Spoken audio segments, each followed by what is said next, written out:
Por vários anos, em um lar que deveria ser de amor e respeito, um pai idoso deu tudo aos seus filhos ingratos. Mas quando seu próprio filho disse que ele não precisava ser mais um peso para a família e o colocou para trabalhar em seu emprego, algo quebrou dentro dele. Eles achavam que estavam lidando com um velho indefeso. Eles estavam muito enganados. Por mais de 40 anos, cuidei da minha família. Trabalhei duro, ajudei meus filhos a crescer, dei a eles tudo o que pude, mais do que qualquer pai poderia sonhar em dar. No entanto, depois que me aposentei, meu filho mais velho me disse com frieza: não precisamos de outra boca para alimentar. Em vez de oferecer apoio, ele encontrou um emprego para mim, no mesmo lugar onde ele trabalhava. Eu sorri e aceitei. Queria mostrar que, mesmo aposentado, eu ainda podia contribuir.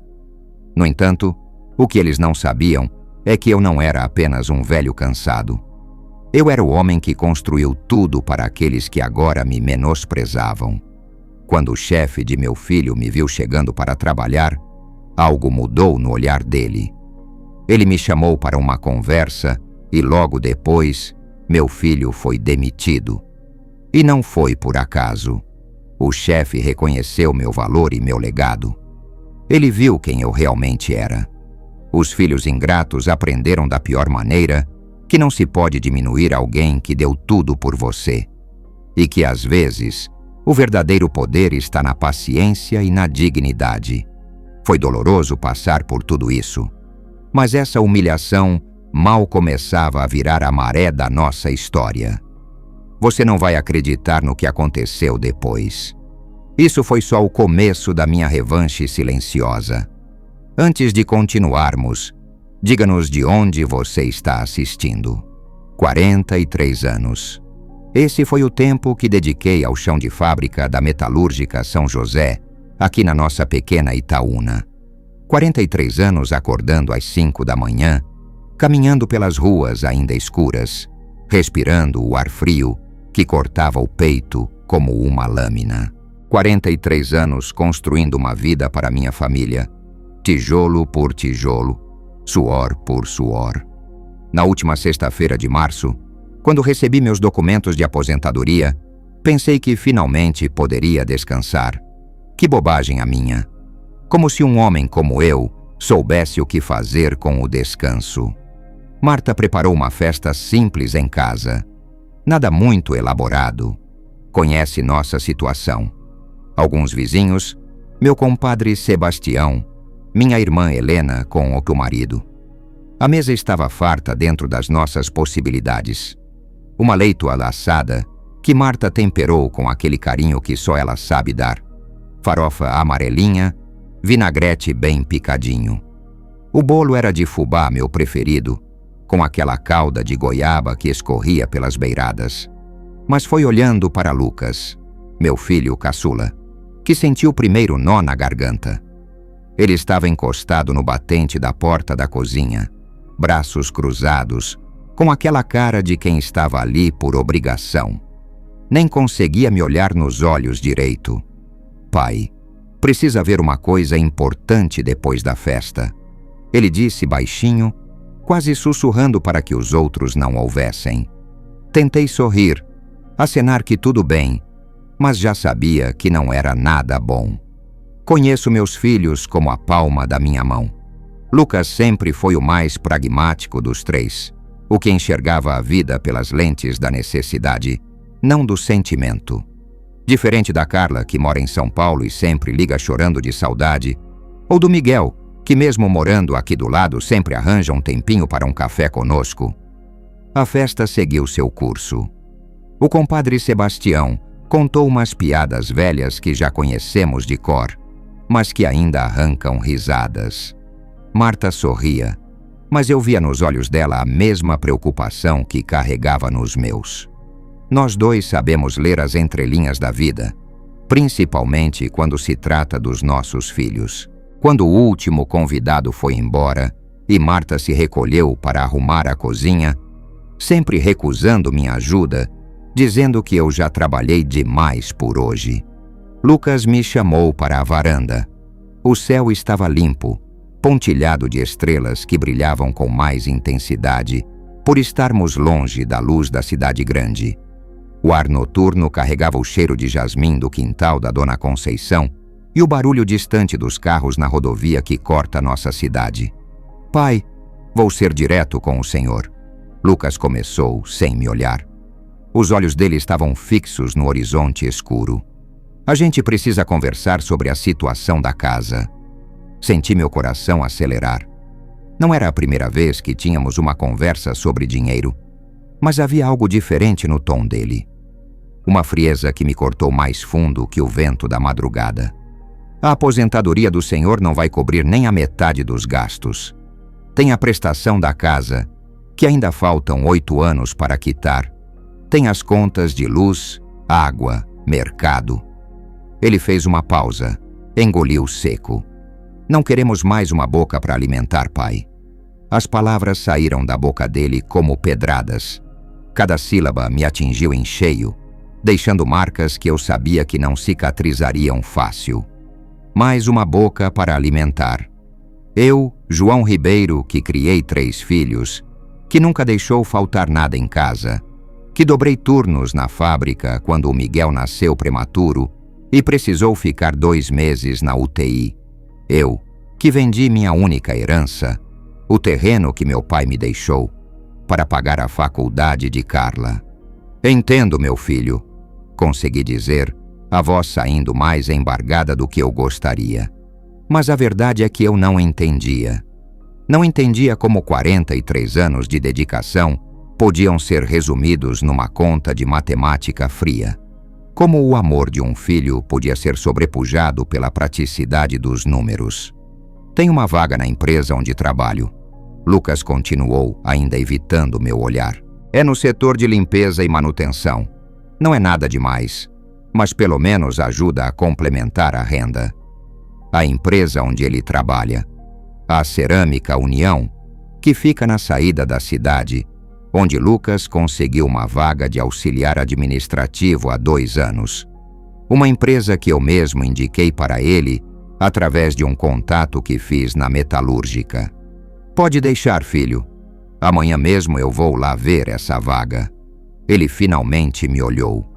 Por um instante vi uma sombra de dúvida nos olhos dele, como se tivesse percebido a dureza das próprias palavras. Mas foi só um instante. Logo a expressão voltou àquela neutralidade calculada. Obrigado por entender, pai. Sei que não é fácil, mas... Não precisa explicar, interrompi. Família é família. A gente se ajuda.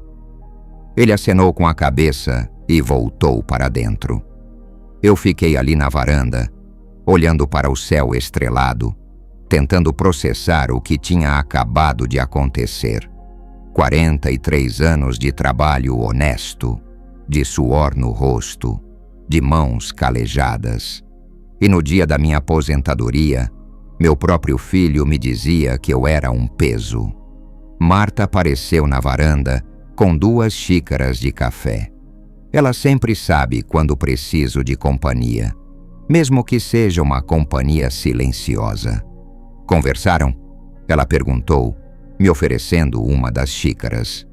Conversamos. Ela não precisou perguntar sobre o quê. O silêncio dele durante a festa, a cara fechada, a pressa para que todos fossem embora. Marta lê esses sinais melhor que eu. E o que você vai fazer? Tomei um gole do café. Estava forte, do jeito que gosto. Doce na medida certa. Vou trabalhar, ué. Sempre foi assim. João... A voz dela carregava uma tristeza que me doeu mais que as palavras do Lucas. Não, Marta. Não tem problema. O menino tem razão. A aposentadoria não vai dar para tudo mesmo. Mas por dentro, eu sabia que não era só sobre dinheiro. Era sobre o lugar que eu ocupava naquela família. Era sobre me sentir útil, necessário, importante. Era sobre manter minha dignidade numa situação que me fazia sentir tudo, menos digno. Ficamos ali, bebendo nosso café em silêncio, ouvindo os grilos cantarem no quintal e o barulho distante de um caminhão passando na rodovia. Marta pegou minha mão livre e apertou de leve. Suas mãos, pequenas e calejadas de tanto trabalho doméstico, eram o meu porto seguro há quase 30 anos de casamento. Você não precisa provar nada para ninguém, ela sussurrou. Mas eu sabia que ela estava errada. Eu tinha sim que provar.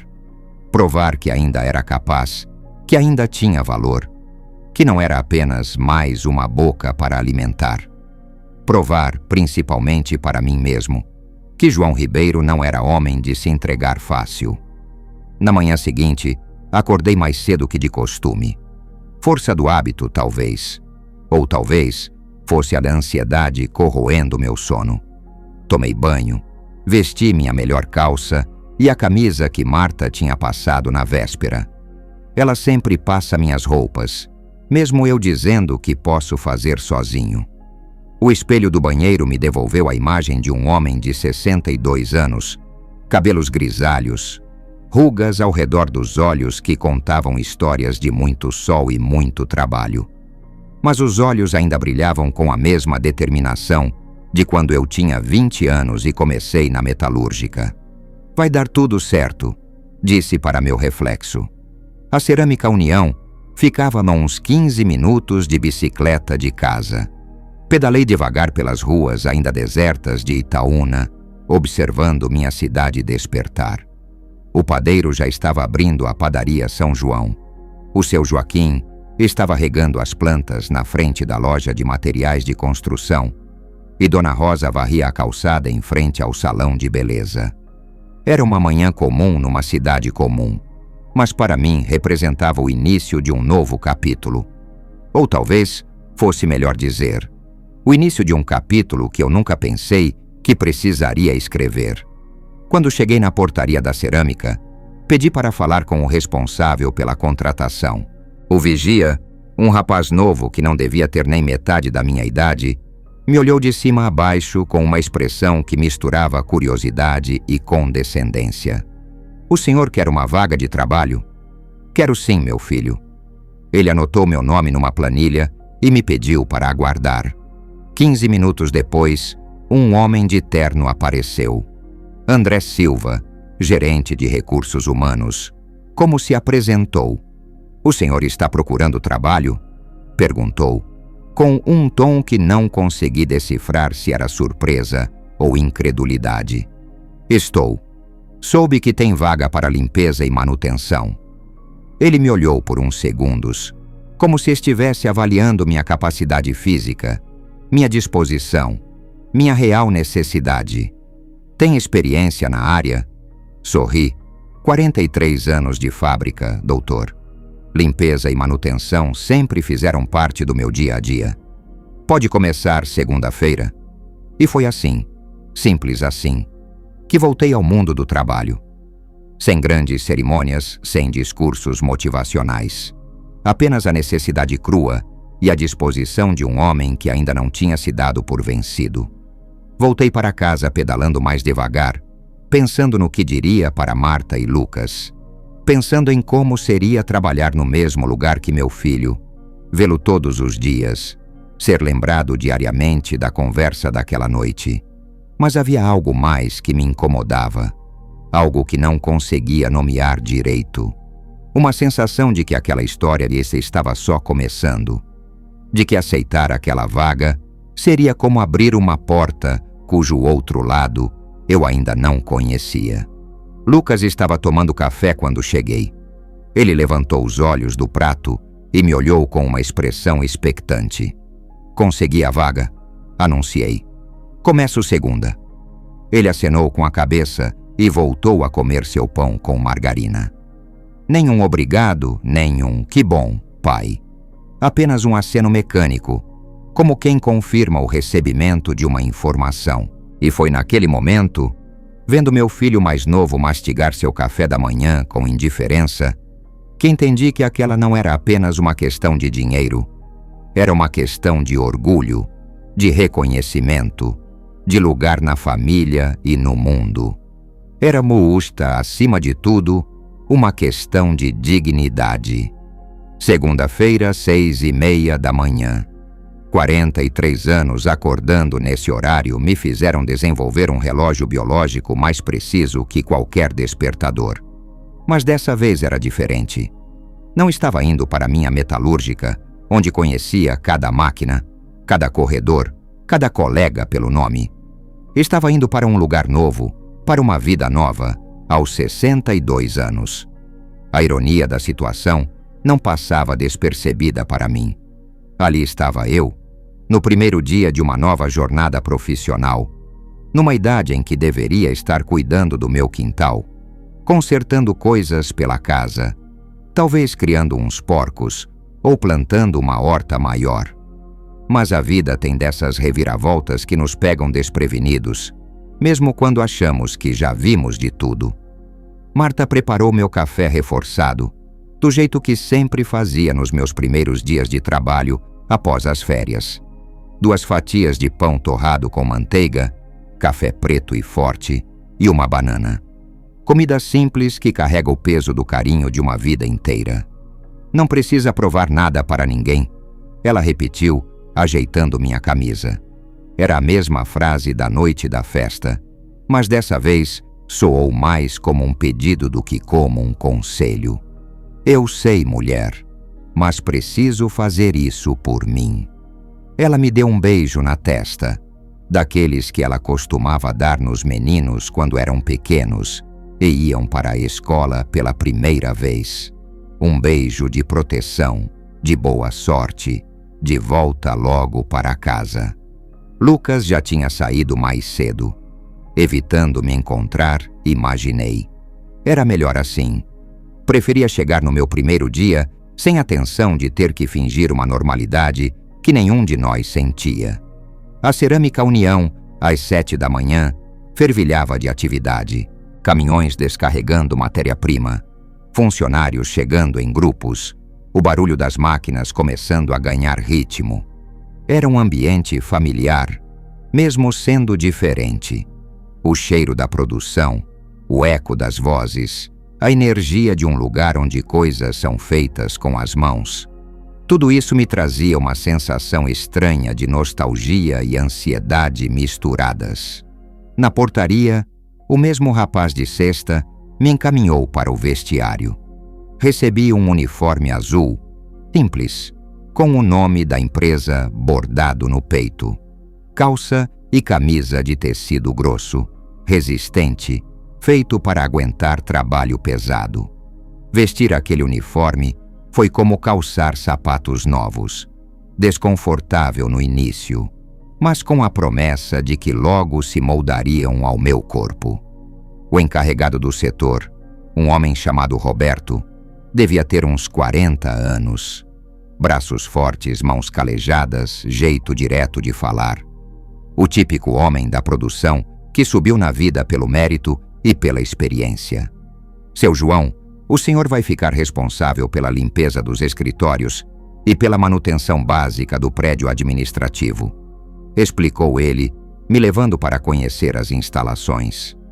Nada levamos muito tempo para elaborar essa história. Muito complicado. Trocar lâmpadas queimadas, limpar banheiros, aspirar carpetes, essas coisas. Enquanto ele falava, eu observava tudo ao redor. O prédio administrativo era bem diferente do chão de fábrica onde sempre trabalhei. Corredores com carpete cinza, paredes pintadas de branco, salas com mesas de escritório e computadores.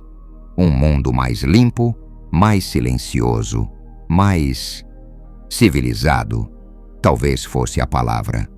Ali é o setor onde seu filho trabalha. Roberto apontou para uma sala no final do corredor. Através do vidro, pude ver Lucas sentado em frente a um computador, digitando algo com concentração. Ele estava usando uma camisa social azul clara que eu não conhecia. Devia ter comprado com o primeiro salário. Ele é bom funcionário, Roberto comentou. Dedicado, pontual. Vocês devem ter muito orgulho. Sorri e acenei com a cabeça, mas por dentro senti um aperto no peito. Orgulho. Claro que tinha orgulho. Sempre tive orgulho dos meus 3 filhos. Mas naquele momento, observando Lucas através do vidro, o que sentia era uma mistura confusa de amor, mágoa e uma vontade imensa de que as coisas fossem diferentes entre nós. Roberto me apresentou aos materiais de limpeza e me explicou a rotina. Começar pelos banheiros, depois as salas individuais, por último o salão principal. O aspirador de pó ficava guardado no almoxarifado, os produtos de limpeza também. Tudo muito organizado, muito sistemático. Qualquer dúvida é só perguntar. Ele disse antes de me deixar sozinho para começar o trabalho. E ali estava eu, João Ribeiro, 62 anos, 43 de experiência em metalúrgica, segurando um balde e um pano de limpeza. Não que houvesse desonra no trabalho. Trabalho honesto é trabalho honesto, não importa qual seja.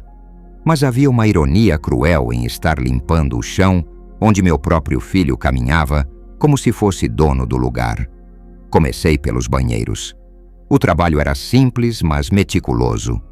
Limpar os espelhos, esfregar os vasos sanitários, repor papel higiênico e sabonete. Movimentos repetitivos que logo se tornaram automáticos, permitindo que minha mente vagasse. Pensei na metalúrgica, nos colegas que deixei lá. Pensei no seu Antônio, que trabalhou comigo por 20 anos e morreu 6 meses depois de se aposentar. Morreu de tédio, costumávamos brincar. Mas no fundo, sabíamos que havia uma verdade dolorosa naquilo. Homens como nós foram feitos para trabalhar. Parar é quase como morrer aos poucos. Por volta das 10 da manhã, enquanto limpava as janelas do corredor, vi Lucas sair da sala dele para ir ao banheiro. Nossos olhos se cruzaram por um instante. Ele hesitou, como se fosse dizer algo, mas depois apenas acenou de leve e seguiu em frente. Foi nesse momento que conheci Paulo. Primeiro dia? Perguntou uma voz atrás de mim. Me virei e vi um homem da minha idade, talvez alguns anos mais novo, usando o mesmo uniforme azul que eu. Cabelos grisalhos, mas ainda abundantes, sorriso largo e olhos espertos. Primeiro dia, confirmei. João Ribeiro. Paulo Fernandes, bem-vindo ao time dos veteranos em atividade, ele disse, estendendo a mão. Também estou aqui há pouco tempo. 6 meses, para ser exato. Paulo tinha uma energia contagiante. Enquanto trabalhávamos juntos, ele me ajudou com o aspirador de pó, que era mais pesado do que eu esperava. Ele me contou sua história. Aposentei faz 2 anos da construção civil. Pedreiro a vida toda. Pensei que ia ficar em casa, cuidar da horta, brincar com os netos. Ele fez uma pausa, passando o pano numa mesa com mais força que o necessário. Mas a aposentadoria não dava nem para o básico. E ficar em casa? Sei lá, me sentia inútil. Minha mulher ficava dando ordens o dia todo. Os filhos me tratavam como se eu fosse um móvel velho. As palavras do Paulo ecoaram dentro de mim como se fossem minhas próprias. Era exatamente isso. A sensação de ser um móvel velho, algo que ocupa espaço, mas não serve mais para o propósito original. Aí apareceu essa vaga aqui, continuou Paulo. No início fiquei com vergonha. Pedreiro virando faxineiro sabe como é. Mas depois pensei, trabalho honesto é trabalho honesto. E pelo menos aqui eu me sinto útil de novo. Útil. Essa palavra ficou martelando na minha cabeça o resto da manhã. Era isso que eu estava buscando, talvez sem saber. Não era só o dinheiro, embora ele fosse importante. Era a sensação de ser útil, de ter um propósito, de acordar de manhã sabendo que alguém esperava algo de mim. Na hora do almoço, Paulo me levou para conhecer o refeitório da empresa.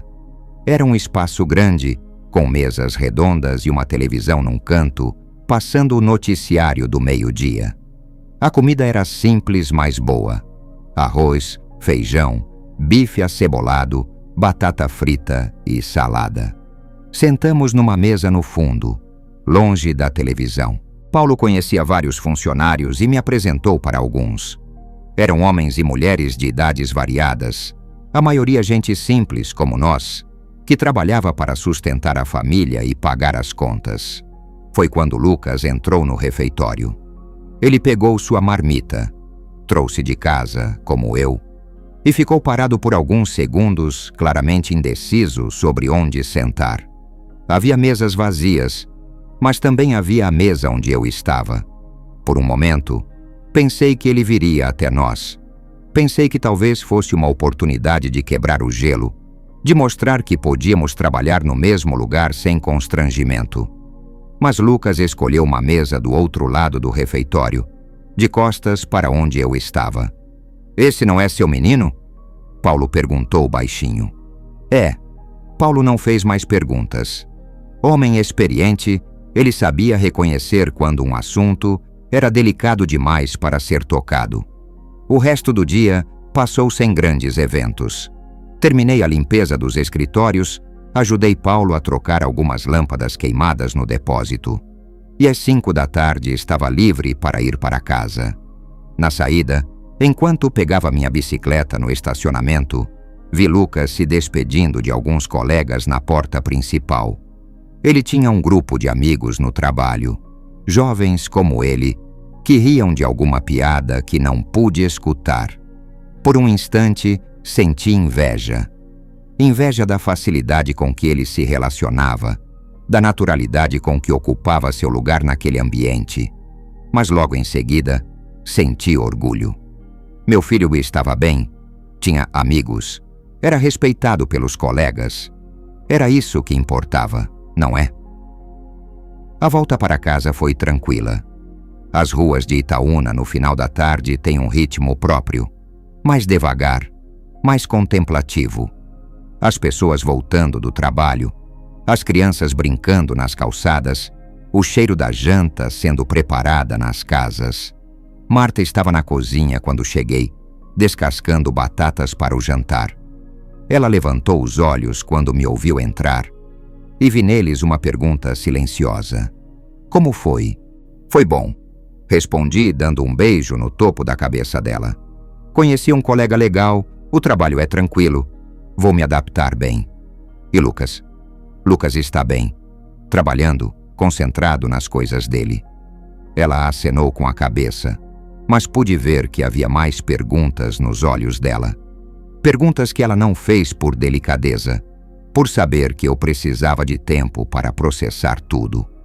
Tomei um banho demorado, deixando a água quente relaxar os músculos que não estavam acostumados com aquele tipo de trabalho. Era diferente da metalúrgica, menos pesado fisicamente, mas de alguma forma mais cansativo emocionalmente. No jantar, Lucas chegou na hora exata em que Marta estava servindo os pratos. Cumprimentou a mãe com um beijo no rosto. Cumprimentou-me com um "boa noite, pai", educado mas distante. "Como foi o primeiro dia?" Marta perguntou, tentando criar uma ponte entre nós. "Bem", respondi. "Seu filho tem colegas muito educados. Todos me trataram com respeito." Lucas levantou os olhos do prato por um segundo, mas não disse nada. "É bom trabalhar no mesmo lugar."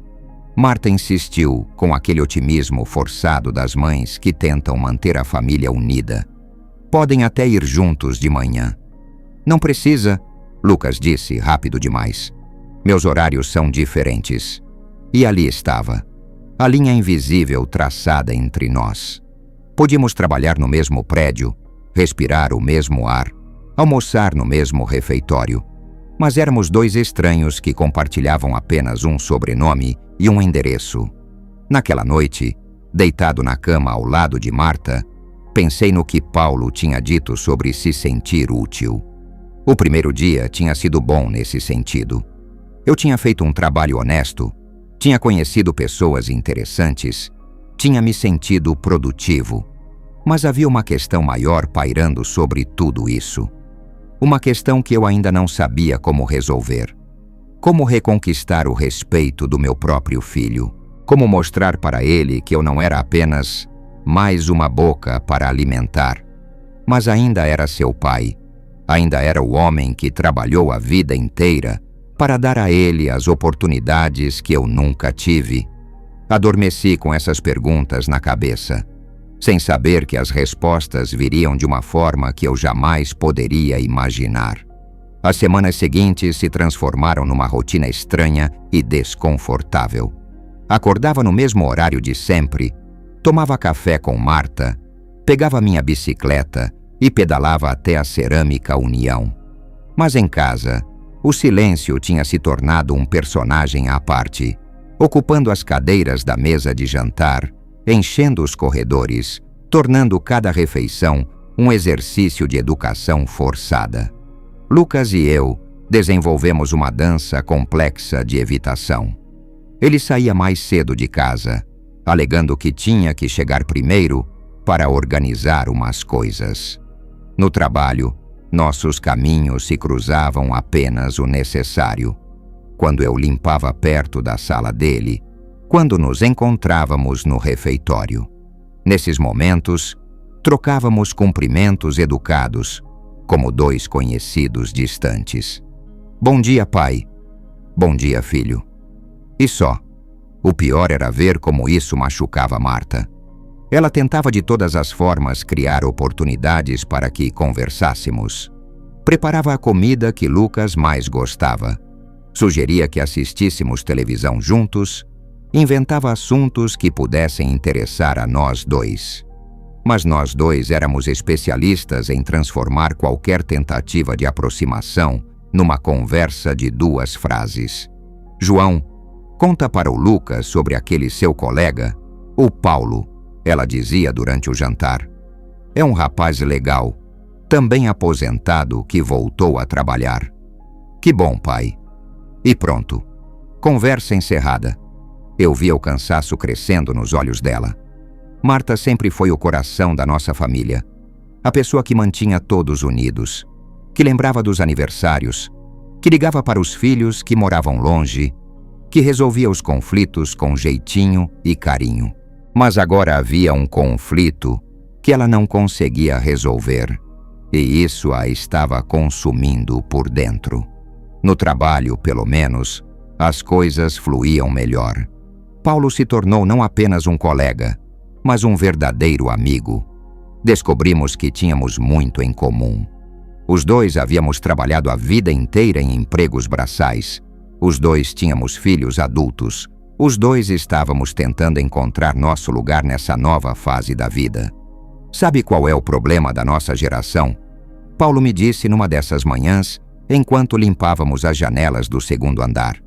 A gente foi criado acreditando que o trabalho definia quem somos. Parou de trabalhar, virou ninguém. Suas palavras fizeram sentido. Por 43 anos, eu fui João da metalúrgica. Era assim que me apresentavam na cidade. Era assim que eu me via. Agora estava tentando descobrir quem era João da cerâmica. Ou melhor, quem era João, o pai do Lucas, que trabalha na administração. Porque era assim que alguns colegas se referiam a mim. Não era maldade. Era apenas a forma natural de me contextualizar naquele ambiente. Mas cada vez que ouvia isso, sentia uma pontada no peito, como se minha identidade tivesse se reduzido a ser um apêndice do meu próprio filho. Uma tarde, enquanto organizava o almoxarifado, escutei sem querer uma conversa no corredor. 2 funcionárias da administração estavam comentando sobre a situação. Acho tão triste, dizia uma delas. O senhor João parece ser uma pessoa tão boa. É estranho mesmo, respondeu a outra. O Lucas nunca fala dele.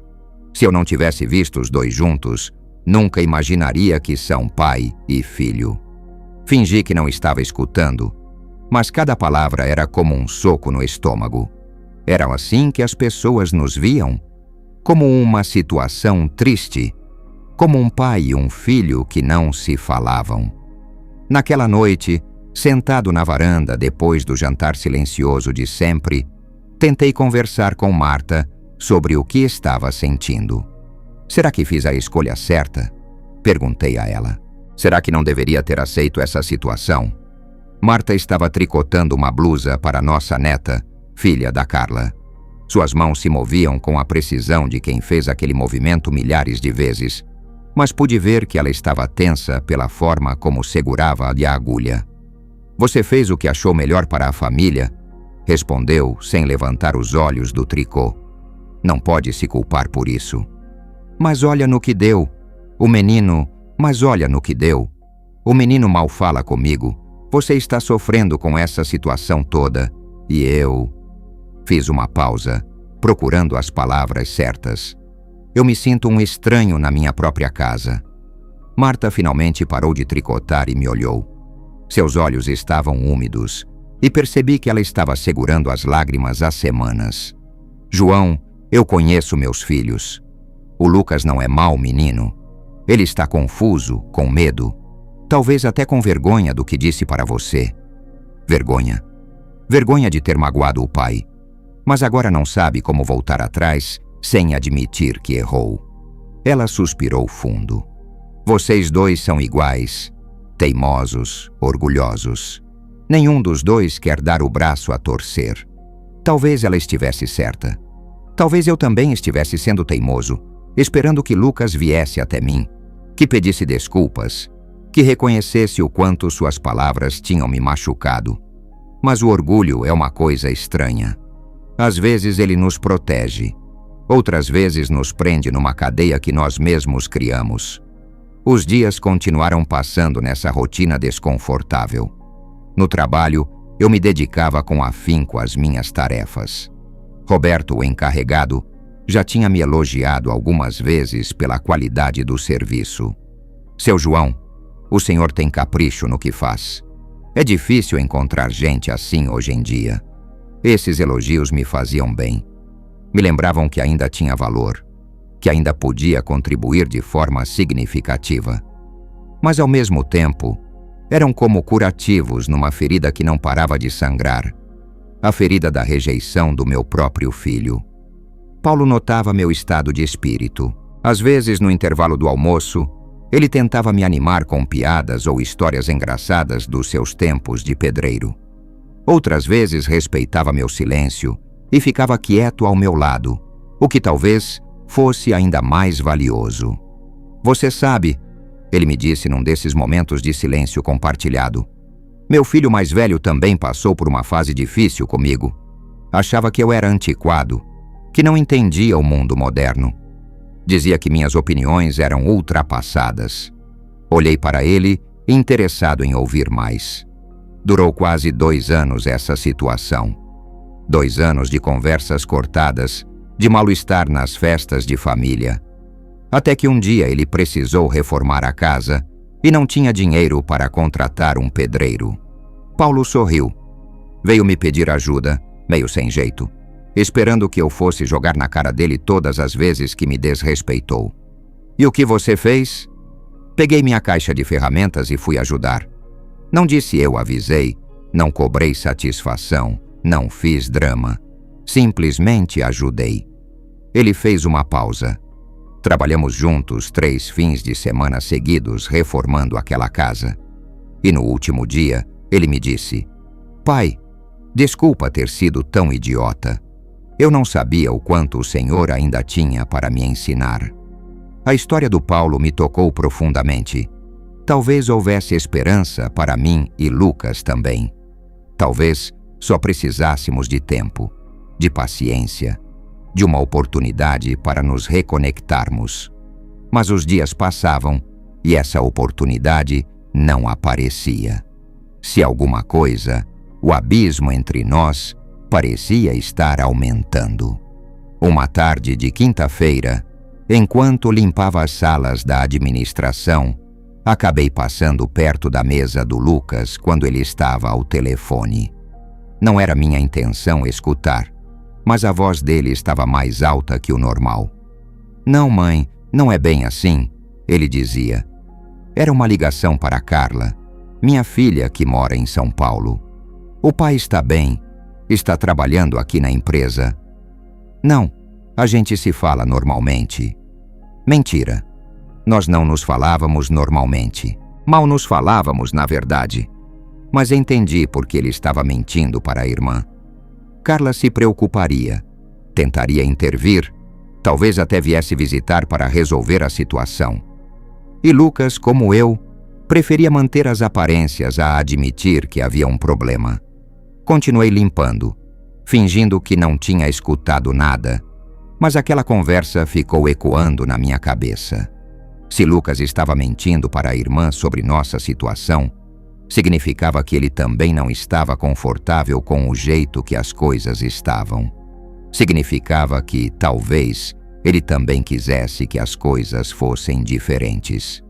Naquela noite, durante o jantar, observei meu filho mais atentamente. Reparei que ele tinha olheiras, que parecia mais magro, que comia sem apetite. Será que a situação também estava afetando ele?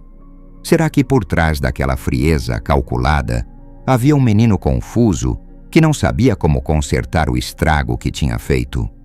Lucas, disse Marta de repente, sua irmã ligou hoje de tarde. Disse que vocês conversaram. Ele levantou os olhos do prato, ligeiramente tenso. Conversamos e sim, ela está preocupada com vocês dois. Marta continuou, olhando de mim para ele. Disse que sentiu algo estranho na sua voz. Não tem nada estranho, mãe. Está tudo normal. Normal. Aquela palavra soou oca no silêncio da cozinha. Todos sabíamos que não havia nada de normal na nossa situação. Carla quer vir nos visitar no mês que vem, Marta disse. Achou que seria bom passar um fim de semana aqui. Vi Lucas engolir em seco. A perspectiva da irmã descobrindo nossa situação claramente o incomodava. Não precisa, mãe. Ela tem as coisas dela lá em São Paulo. Não precisa se preocupar com a gente. Mas eu conhecia a Carla. Se ela tinha decidido vir, viria. E quando chegasse, não conseguiríamos manter a farsa da normalidade. Ela perceberia a tensão no ar, as conversas cortadas, o mal-estar que pairava sobre nossa casa como uma nuvem escura. Depois do jantar, enquanto Marta lavava a louça e Lucas se recolhia para o quarto, fiquei pensando na situação. Será que chegou a hora de tomar uma atitude? Será que eu deveria ser o primeiro a estender a mão, a tentar uma conversa franca com meu filho?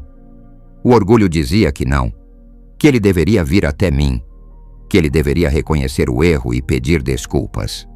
Mas o amor de pai dizia outra coisa. Dizia que talvez fosse hora de engolir o orgulho e lutar pela minha família. Na cama, ao lado de Marta, confessei meus pensamentos. Estou pensando em conversar com o Lusky e Lucas. Sussurrei no escuro. Que tipo de conversa? Uma conversa de verdade. Sem fingimentos, sem orgulho ferido. Uma conversa de pai para filho. Senti Marta se virar na cama para me olhar, mesmo no escuro. E o que você vai dizer para ele? Ainda não sei, mas alguma coisa precisa ser dita. Não podemos continuar assim. Ela estendeu a mão e tocou meu rosto. João, você é um bom pai. Sempre foi. Não deixe que essa situação faça você esquecer disso. Suas palavras me deram força. Talvez fosse hora de lembrar Lucas disso também. Hora de lembrar ele que antes de ser mais uma boca para alimentar, eu era o homem que tinha trabalhado incansavelmente para dar a ele e aos irmãos uma vida melhor que a minha. Mas antes que eu pudesse tomar essa decisão, o destino tomou as rédeas da situação. Na sexta-feira seguinte, chegando ao trabalho, notei um movimento diferente na administração. André Silva, o gerente de recursos humanos, estava conversando seriamente com Roberto no corredor. Havia uma tensão no ar que não consegui identificar. Paulo também percebeu. Tem alguma coisa acontecendo? Ele me disse, baixinho. Vi o André perguntando sobre você para o Roberto mais cedo. Sobre mim? Por quê? A resposta veio algumas horas depois, quando André me chamou para uma conversa em sua sala. Seu João, preciso esclarecer uma situação, ele disse, fechando a porta atrás de nós. Soube que o senhor tem um parente trabalhando aqui na empresa. Meu coração disparou. Tenho sim, doutor. Meu filho Lucas trabalha na administração. André ficou me olhando por alguns segundos, com uma expressão que não consegui decifrar. E por que o senhor não mencionou isso quando foi contratado? Não achei que fosse necessário, doutor. São setores diferentes, funções diferentes. Seu João, ele me interrompeu. Isso cria uma situação delicada para a empresa. Questões de nepotismo, de favorecimento. O senhor entende, né? Não, eu não entendia. O que tinha de errado um pai e um filho trabalharem na mesma empresa, desde que cada um cumprisse suas obrigações? Mas pelo olhar do André, percebi que essa conversa não terminaria bem. E eu estava certo. Infelizmente, vamos ter que fazer alguns ajustes. André continuou, mexendo em alguns papéis sobre a mesa sem me olhar diretamente. A política da empresa não permite que parentes diretos trabalhem no mesmo estabelecimento. É uma questão de organização interna. Senti meu mundo desabar. Depois de semanas me adaptando, criando uma rotina, encontrando um propósito, estava sendo dispensado por causa de uma política da empresa que ninguém tinha mencionado quando me contrataram. Doutor, eu posso garantir que isso nunca interferiu no meu trabalho. Roberto pode confirmar que sempre cumpri minhas obrigações. Não é uma questão de desempenho, seu João. O senhor é um funcionário exemplar, mas as regras são as regras. Regras. Política da empresa. Palavras bonitas para disfarçar o que realmente estava acontecendo. Um homem de 62 anos sendo descartado porque sua presença era inconveniente. E quanto tempo tenho? O senhor pode terminar a semana. Segunda-feira não precisa mais vir. Simples assim. Uma frase que desfazia semanas de esperança renovada, de dignidade reconquistada, de propósito redescoberto. Saí da sala do André, sentindo as pernas bambas. No corredor cruzei com Lucas, que vinha de uma reunião. Nossos olhos se encontraram e por um instante vi neles uma expressão que não consegui identificar. Surpresa? Preocupação? Ou seria apenas curiosidade? "Tudo bem, pai?" ele perguntou. Era a primeira vez em semanas que demonstrava alguma preocupação genuína comigo. Ironicamente, isso acontecia no momento em que eu mais precisava esconder minha humilhação. "Tudo certo, filho. Só uma conversa de rotina." Mentira. Mas que opção eu tinha? Contar para ele que estava sendo demitido? Admitir que minha presença ali estava causando problemas? Dar mais munição para ele usar contra mim? O resto do dia passou como se eu estivesse numa névoa. Continuei fazendo meu trabalho normalmente. Limpei as salas, organizei o almoxarifado, troquei algumas lâmpadas queimadas. Mas estava funcionando no piloto automático, com a mente em outro lugar. Paulo percebeu que alguma coisa estava errada. "Você está com uma cara estranha", ele disse durante o intervalo da tarde. "Aconteceu alguma coisa?" Contei para ele sobre a conversa com André. Vi a raiva se formar no rosto do meu amigo conforme eu falava. "Isso é sacanagem, João. Pura sacanagem.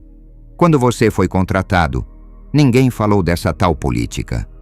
"Pois é, mas não tenho o que fazer. Segunda-feira estou fora. E o Lucas sabe?" "Não. E prefiro que continue sem saber." Paulo me olhou com expressão de incredulidade. "Como assim não vai contar para ele? Ele é seu filho." "Exatamente por isso.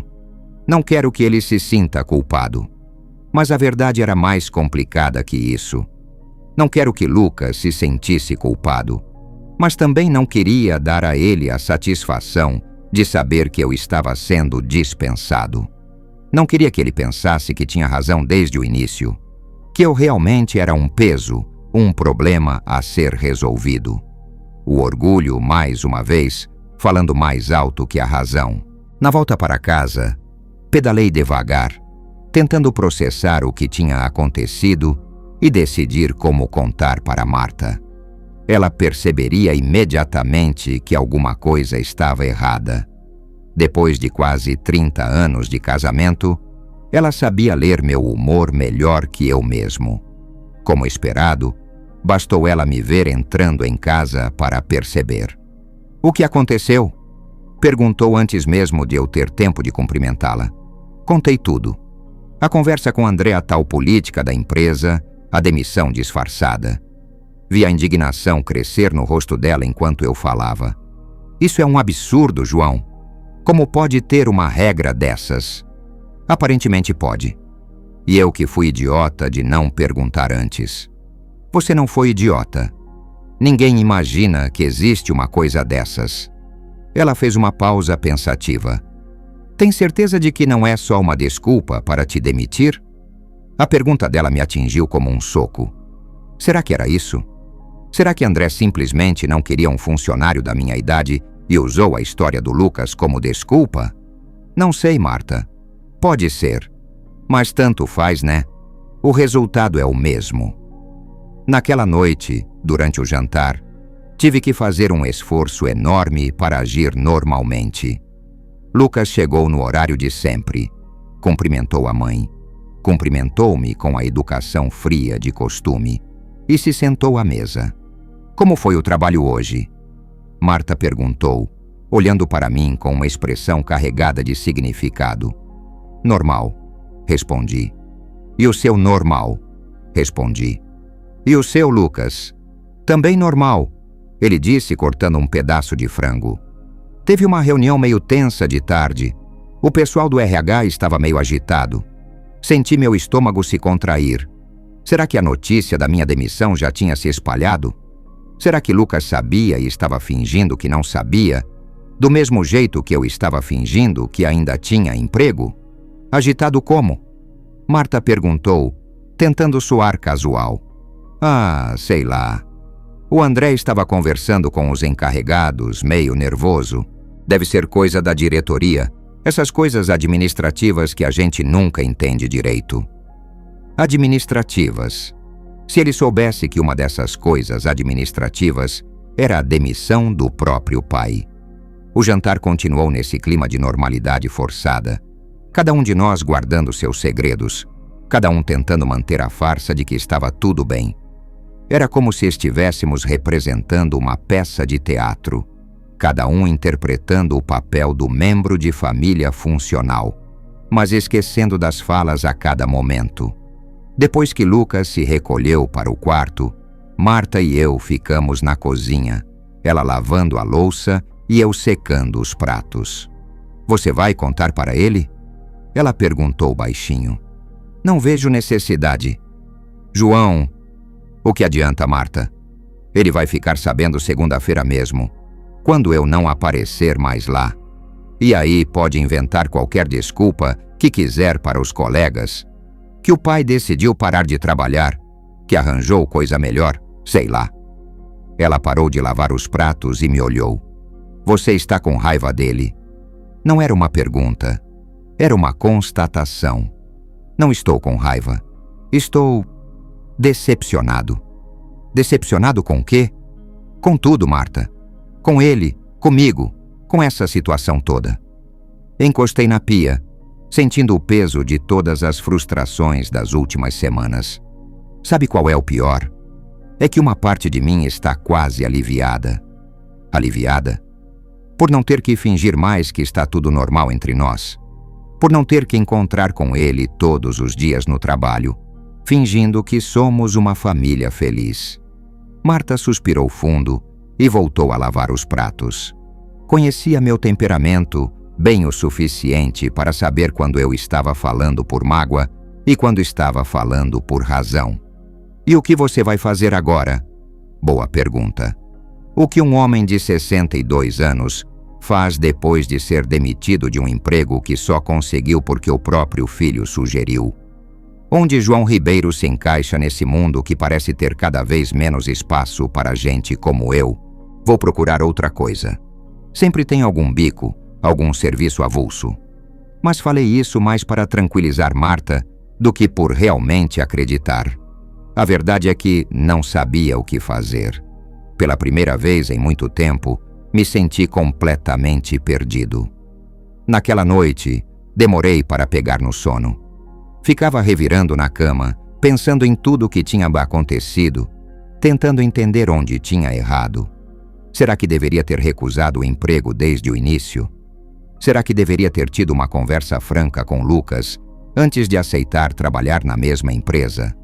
Será que... Para de se culpar. Marta sussurrou no escuro. Você não fez nada errado. Não consegui dormir. Nem eu. Ela se virou na cama para ficar de frente para mim. João, eu acho que chegou a hora de ter uma conversa séria com o Lucas. Para quê? Para ele me dizer de novo que sou um peso na família?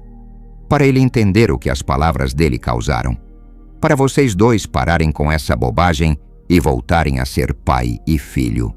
Pai e filho.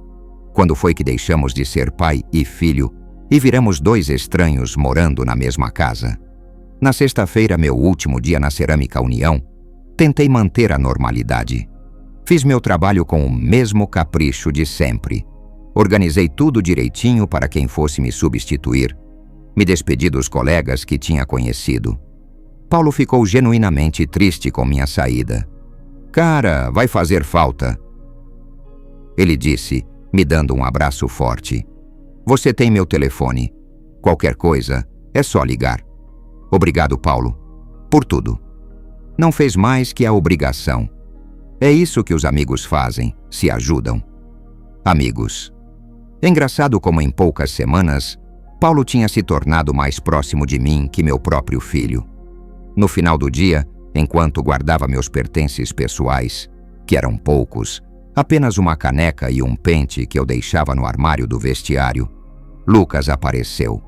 Pai, ele disse hesitante, posso falar com o senhor? Meu coração acelerou. Será que ele finalmente tinha descoberto sobre minha demissão? Será que alguém tinha contado para ele? Claro, filho.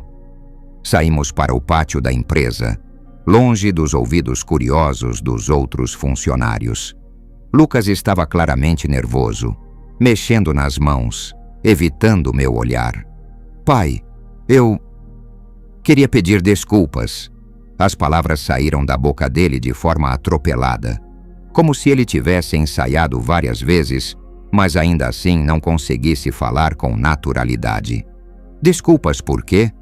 Pelo que eu disse na noite da sua festa de aposentadoria, sobre não querer mais uma boca para alimentar. Ele finalmente me olhou nos olhos. Foi uma coisa horrível de se dizer. O senhor não merecia aquilo. Fiquei alguns segundos sem saber o que responder. Depois de semanas esperando por esse momento, agora que ele chegava, eu me sentia completamente despreparado. O que te fez mudar de ideia? Consegui perguntar.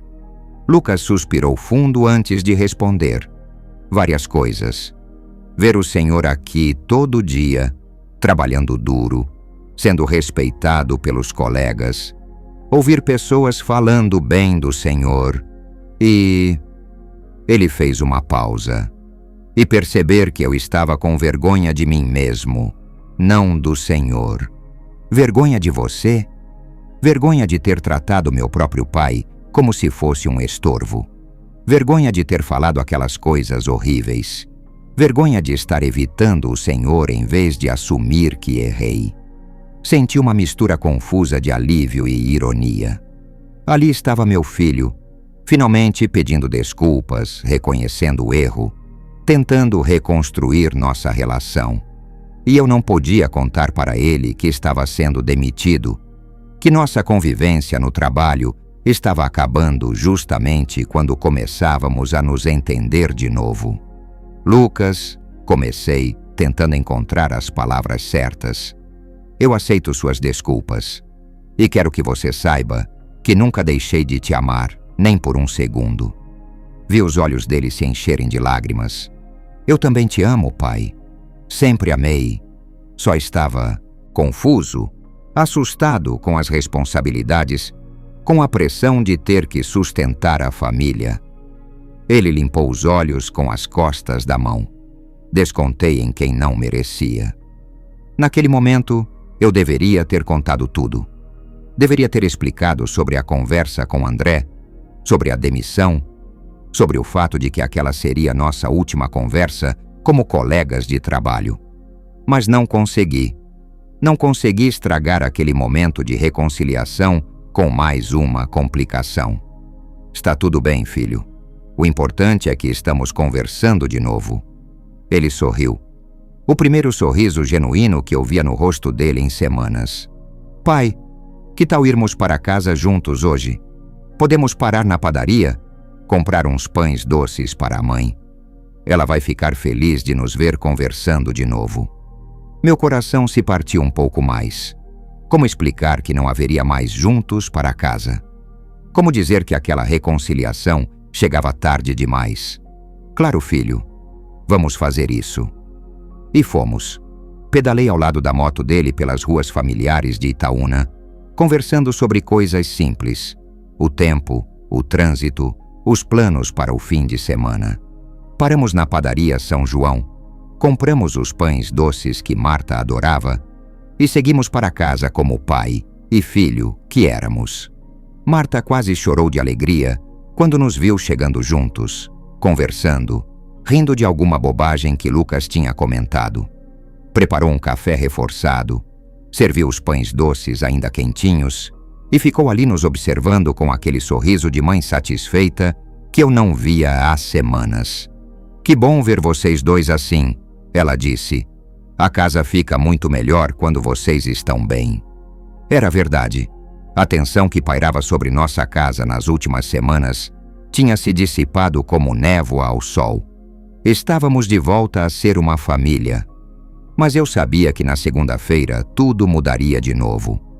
E dessa vez, eu não sabia como explicar para eles o que tinha acontecido sem destruir a frágil reconciliação que acabávamos de construir. O segredo da minha demissão pesava no meu peito como uma pedra. Mas por algumas horas, pelo menos, pude fingir que éramos apenas uma família normal, reunida em volta da mesa, compartilhando pães doces e conversas despretensiosas.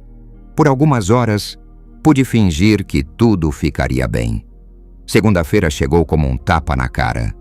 Acordei no mesmo horário de sempre, mas dessa vez não havia trabalho me esperando.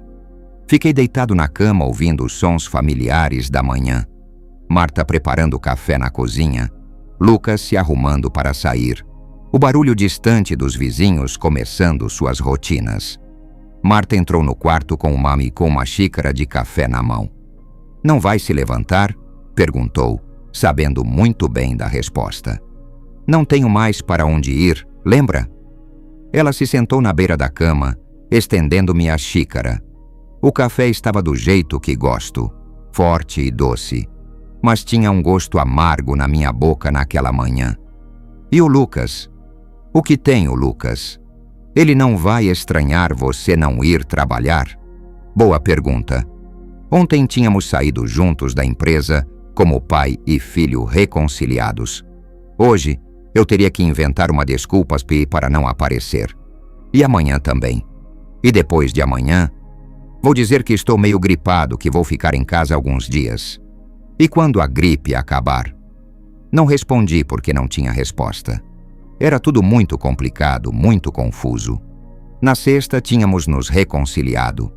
No sábado e domingo, tínhamos aproveitado para conversar, para nos conhecermos de novo, para reconstruir nossa relação pai e filho. Lucas até sugeriu que fizéssemos um churrasco no próximo final de semana, que chamássemos o Miguel e a família dele. E agora eu teria que mentir para ele todos os dias.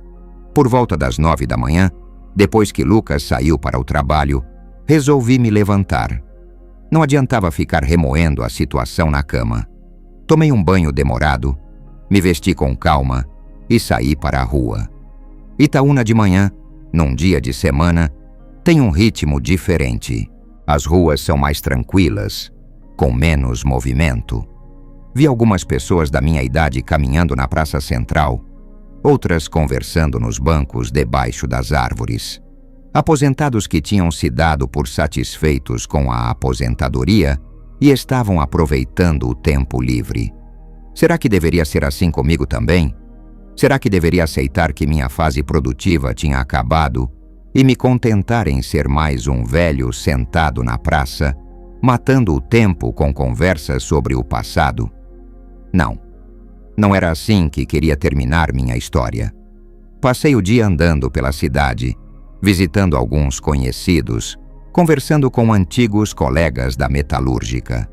No final da tarde, voltei para casa com a desculpa da gripe na ponta da língua. Lucas chegou às 6, como sempre. Oi, pai. Como está se sentindo? Melhor. Acho que foi só um mal-estar mesmo. Ele acenou com a cabeça, sem suspeitar de nada. Durante o jantar, ele contou sobre o dia dele no trabalho, sobre um projeto novo que estava desenvolvendo, sobre os colegas. Falava com entusiasmo, e eu me pegava pensando em como era bom vê-lo animado de novo. Pai, amanhã tem uma palestra na empresa sobre segurança do trabalho. É obrigatória para todos os funcionários. O senhor vai conseguir ir? Meu estômago se contraiu. Acho que ainda não estou 100%. Melhor eu ficar em casa mais alguns dias. Tudo bem.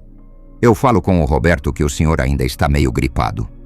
Roberto, meu ex-encarregado que sabia muito bem que eu não estava mais trabalhando na empresa.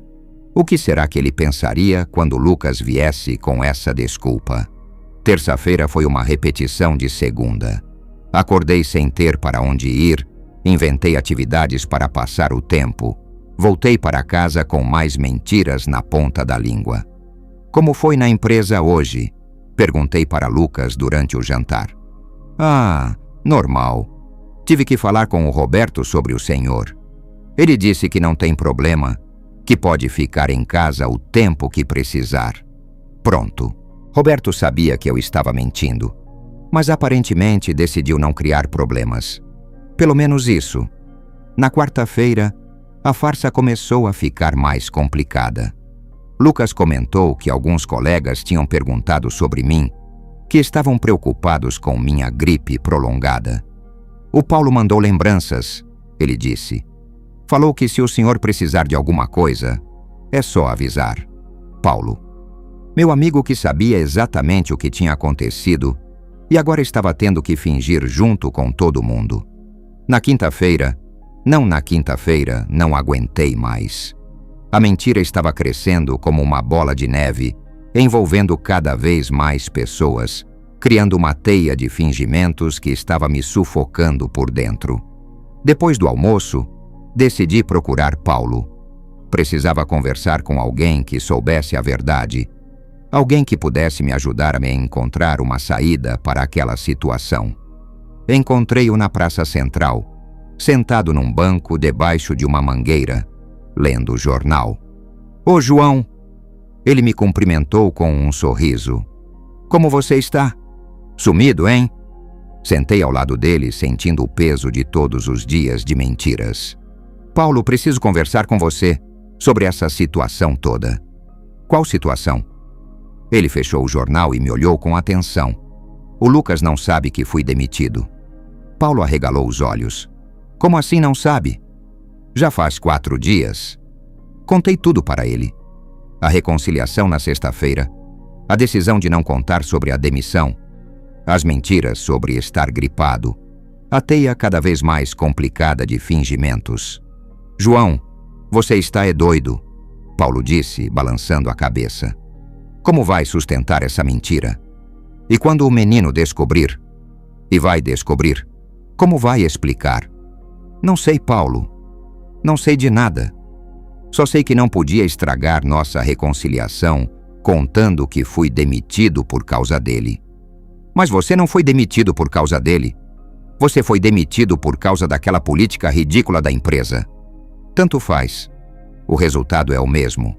Paulo ficou alguns minutos em silêncio, olhando para o movimento da praça. Um grupo de crianças brincava no parquinho. Suas mães conversavam em pé ao lado dos bancos. Alguns velhos jogavam dominó numa mesa improvisada. Você sabe o que eu acho? Ele disse finalmente. Acho que você está com medo. Medo de quê? Medo de que, se contar a verdade, o Lucas volte a te tratar mal. Medo de perder de novo o respeito dele. As palavras do Paulo me atingiram como uma punhalada certeira. Era exatamente isso. Estava com medo de que, descobrindo sobre a demissão, Lucas pensasse que eu realmente era um problema, uma complicação na vida dele. Talvez, admiti. João, escuta aqui. Eu te conheço há meses, trabalhou comigo lado a lado. Você é um homem honesto, trabalhador, digno.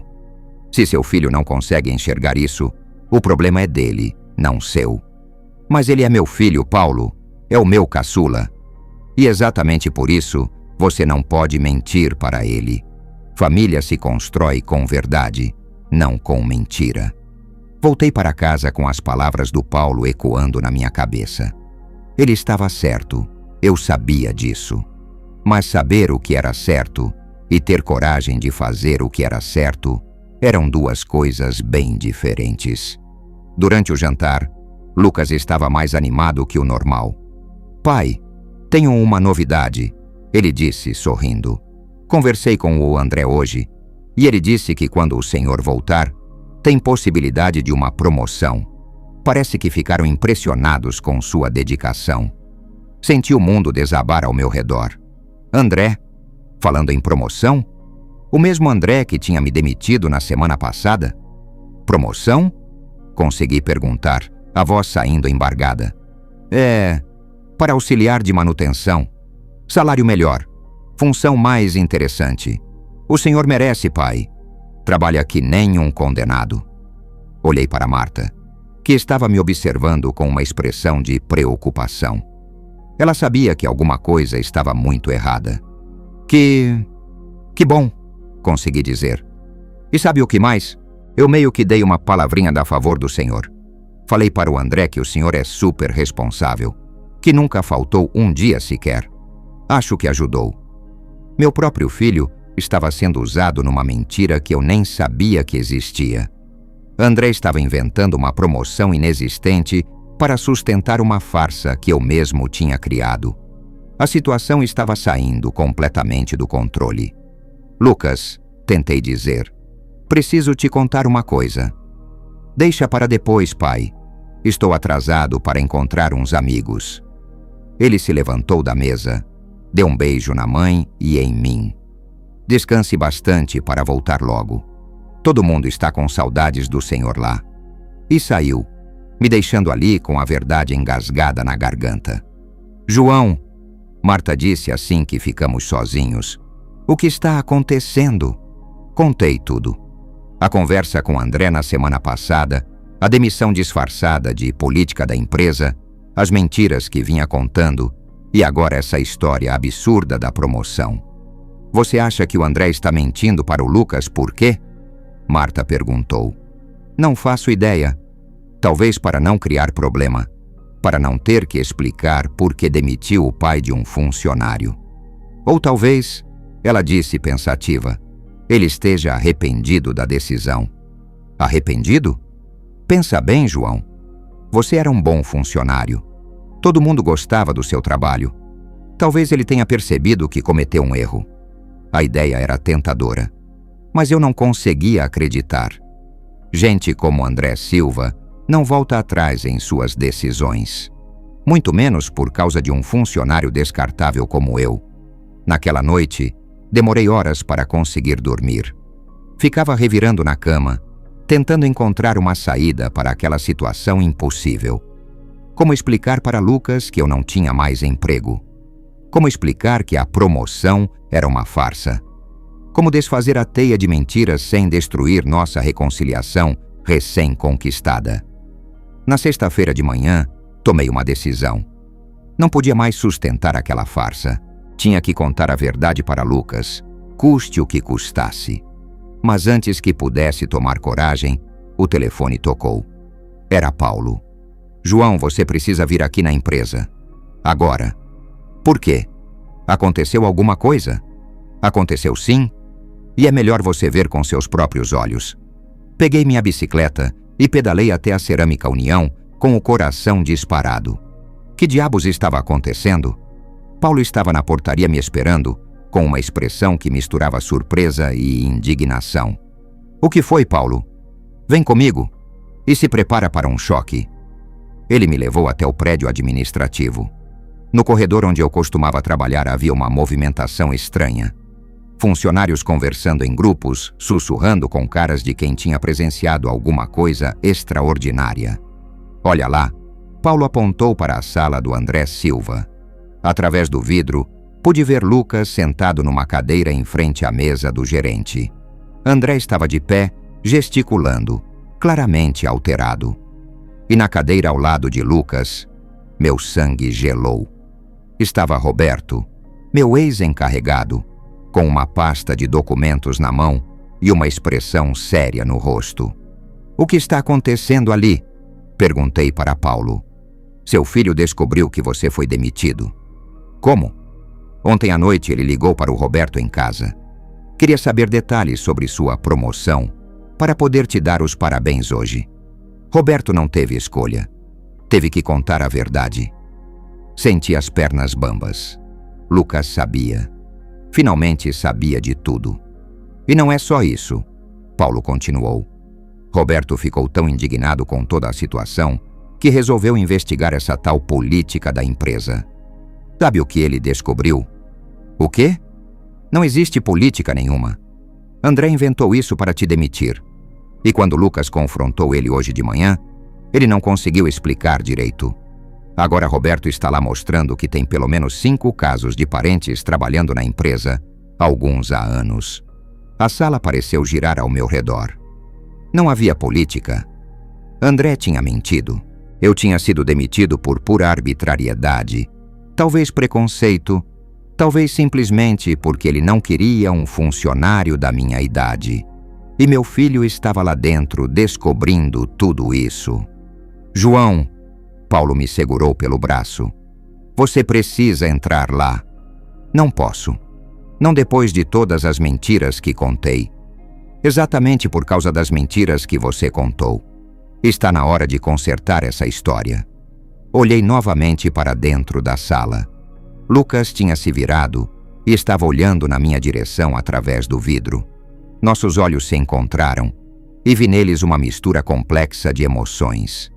Raiva, decepção, mas também algo que parecia proteção. Ele se levantou da cadeira e veio até a porta. "Pai", disse ele, a voz controlada, mas carregada de tensão, "acho melhor o senhor entrar aqui."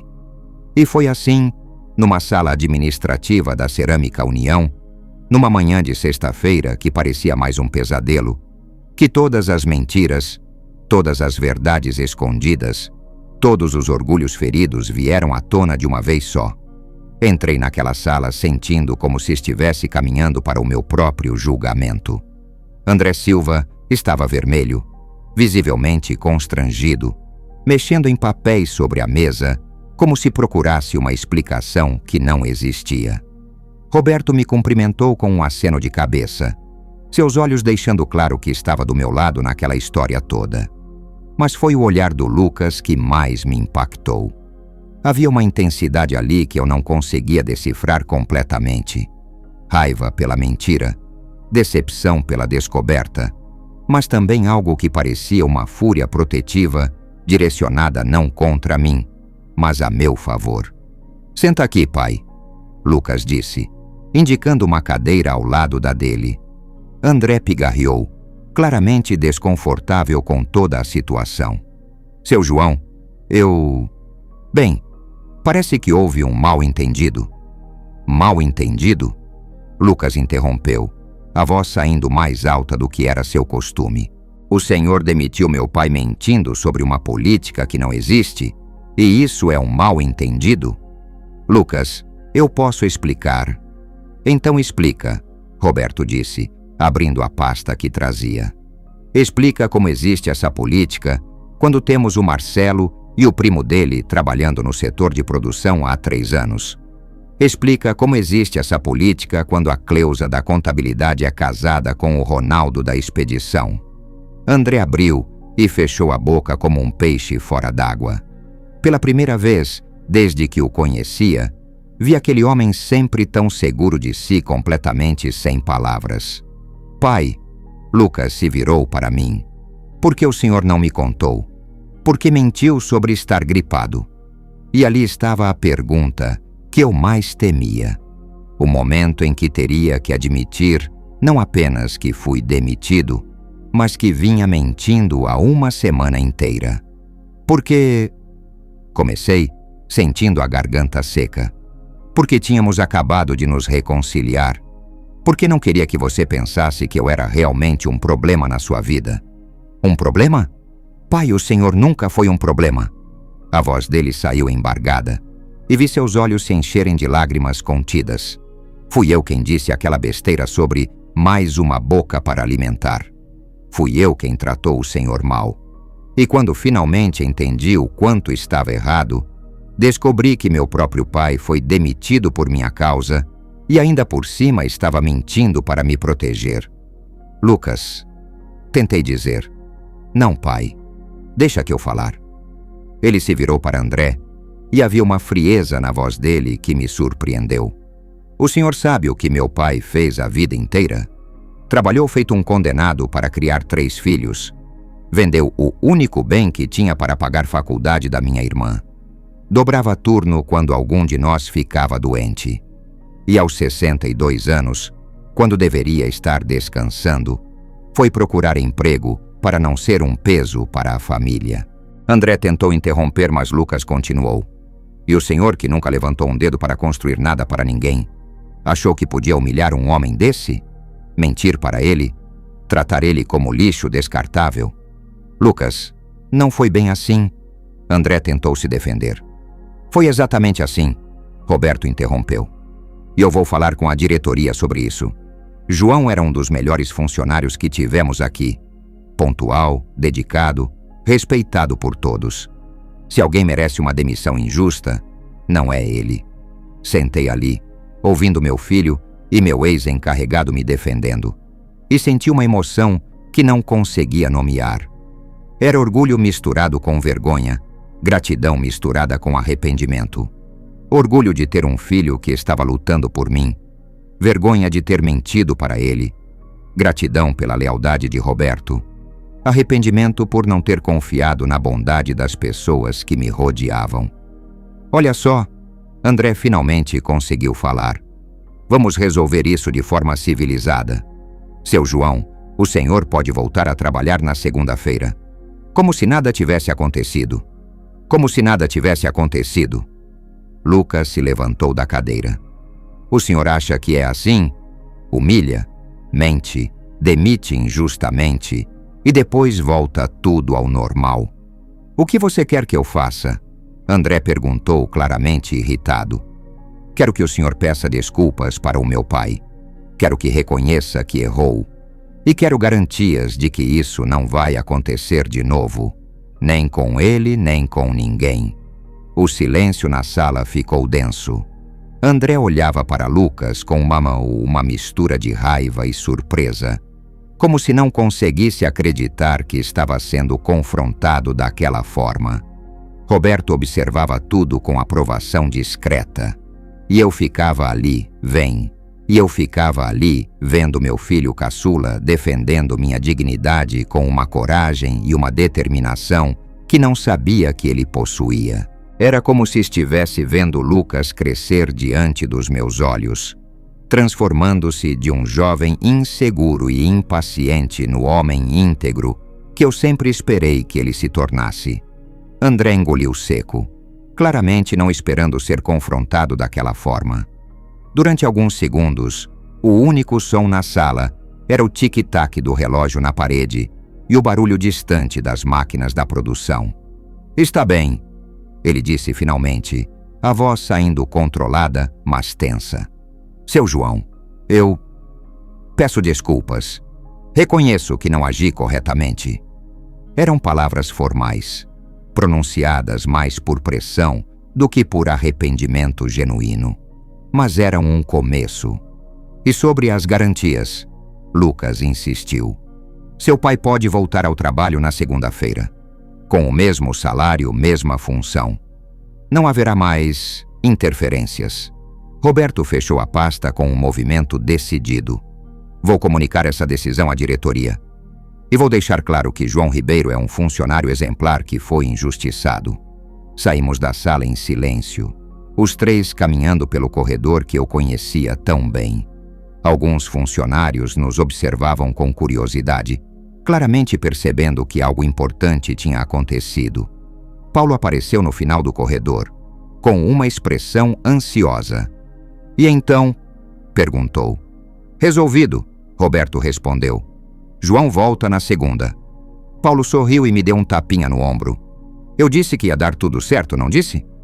Mas eu ainda estava processando tudo o que tinha acontecido. A forma como Lucas tinha me defendido, a coragem que ele tinha demonstrado, a maturidade que havia por trás de cada palavra que disse. Era como se nossa reconciliação da semana passada tivesse sido apenas o primeiro passo de uma transformação muito maior. Pai, Lucas disse quando chegamos ao pátio da empresa, preciso falar com o senhor. Roberto se despediu, dizendo que nos veria na segunda-feira. Paulo fez o mesmo, não sem antes sussurrar no meu ouvido. Seu menino é um homem de fibra. Pode ter orgulho dele. Ficamos sozinhos, pai e filho, no mesmo pátio onde tínhamos nos reconciliado uma semana antes. Mas agora tudo era diferente. Não éramos mais dois homens tentando reconstruir uma relação abalada. Éramos família de verdade. Pai, por que mentiu para mim? A pergunta veio sem raiva, apenas com uma tristeza profunda que me doeu mais que qualquer bronca. Porque tive medo? Respondi, decidindo que só a verdade absoluta serviria dali para frente. Medo de que você pensasse que eu realmente era um peso na sua vida. Um peso? Lucas balançou a cabeça. Pai, o senhor não faz ideia do que representa para mim, não é? Não sei, filho. Sinceramente, não sei. Ele ficou alguns segundos em silêncio, olhando para o horizonte como se estivesse organizando os pensamentos. Quando eu era pequeno, ele começou. Lembro do senhor chegando em casa morto de cansado, mas sempre perguntando sobre meu dia na escola. Lembro do senhor me ajudando com o dever de matemática, mesmo depois de trabalhar 12 horas na fábrica. Lembro do senhor indo às reuniões na escola, sempre limpo e bem vestido, mesmo usando a mesma camisa social há 5 anos. Senti os olhos se encherem de lágrimas. Lembro do senhor vendendo o terreno do vovô para pagar a faculdade da Carla. Lembro do senhor trabalhando de domingo, quando o Miguel precisou de dinheiro para o casamento. Lembro do senhor... A voz dele falhou. Lembro do senhor sendo o melhor pai que alguém poderia ter. E eu retribuí isso te chamando de peso. Lucas, não, pai. Deixa que eu terminar. Naquela noite, quando eu disse aquela coisa horrível, eu estava com medo. Medo de não conseguir sustentar a família. Medo de não ser o homem que o senhor é. Medo de decepcionar todo mundo. E acabei descontando isso em quem menos merecia. Ele limpou os olhos com as costas da mão, num gesto que me lembrou do menino que ele foi um dia. E quando descobri que o senhor foi demitido por minha causa, e ainda por cima estava mentindo para me proteger, entendi uma coisa. Eu não sou nem a metade do homem que meu pai é. Isso não é verdade, Lucas. O que você fez lá dentro, a forma como me defendeu, foi o mínimo que eu podia fazer. O mínimo. Ele me olhou nos olhos. Pai, eu quero que o senhor saiba uma coisa.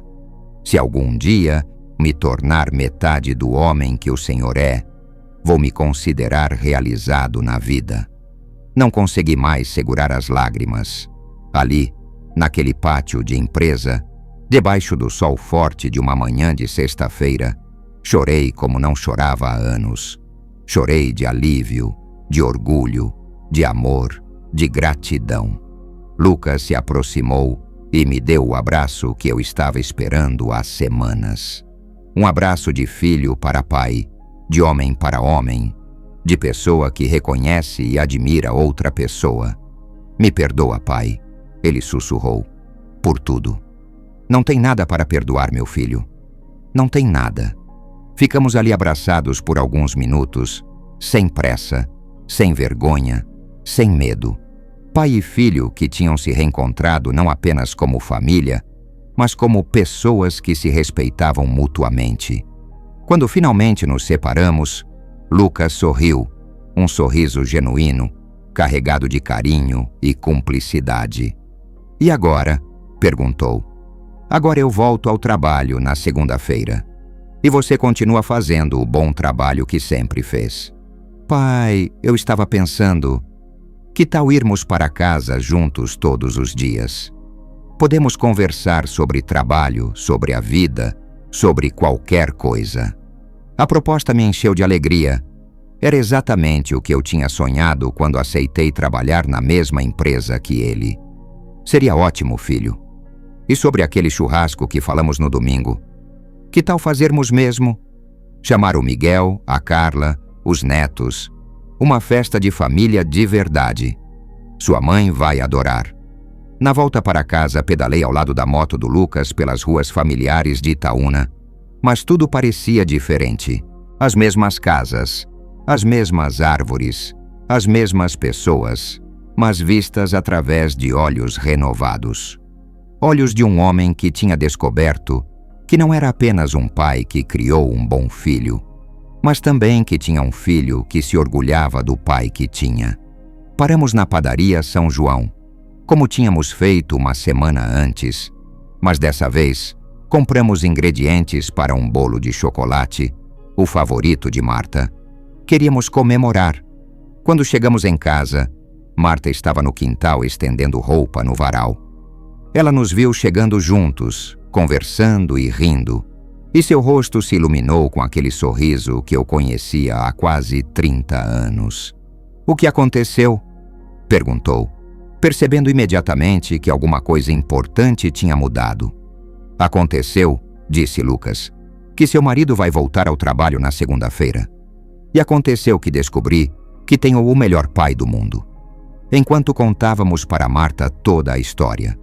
A demissão, as mentiras, o confronto com André, a reconciliação verdadeira, vi nos olhos dela a mesma alegria que sentia no meu coração.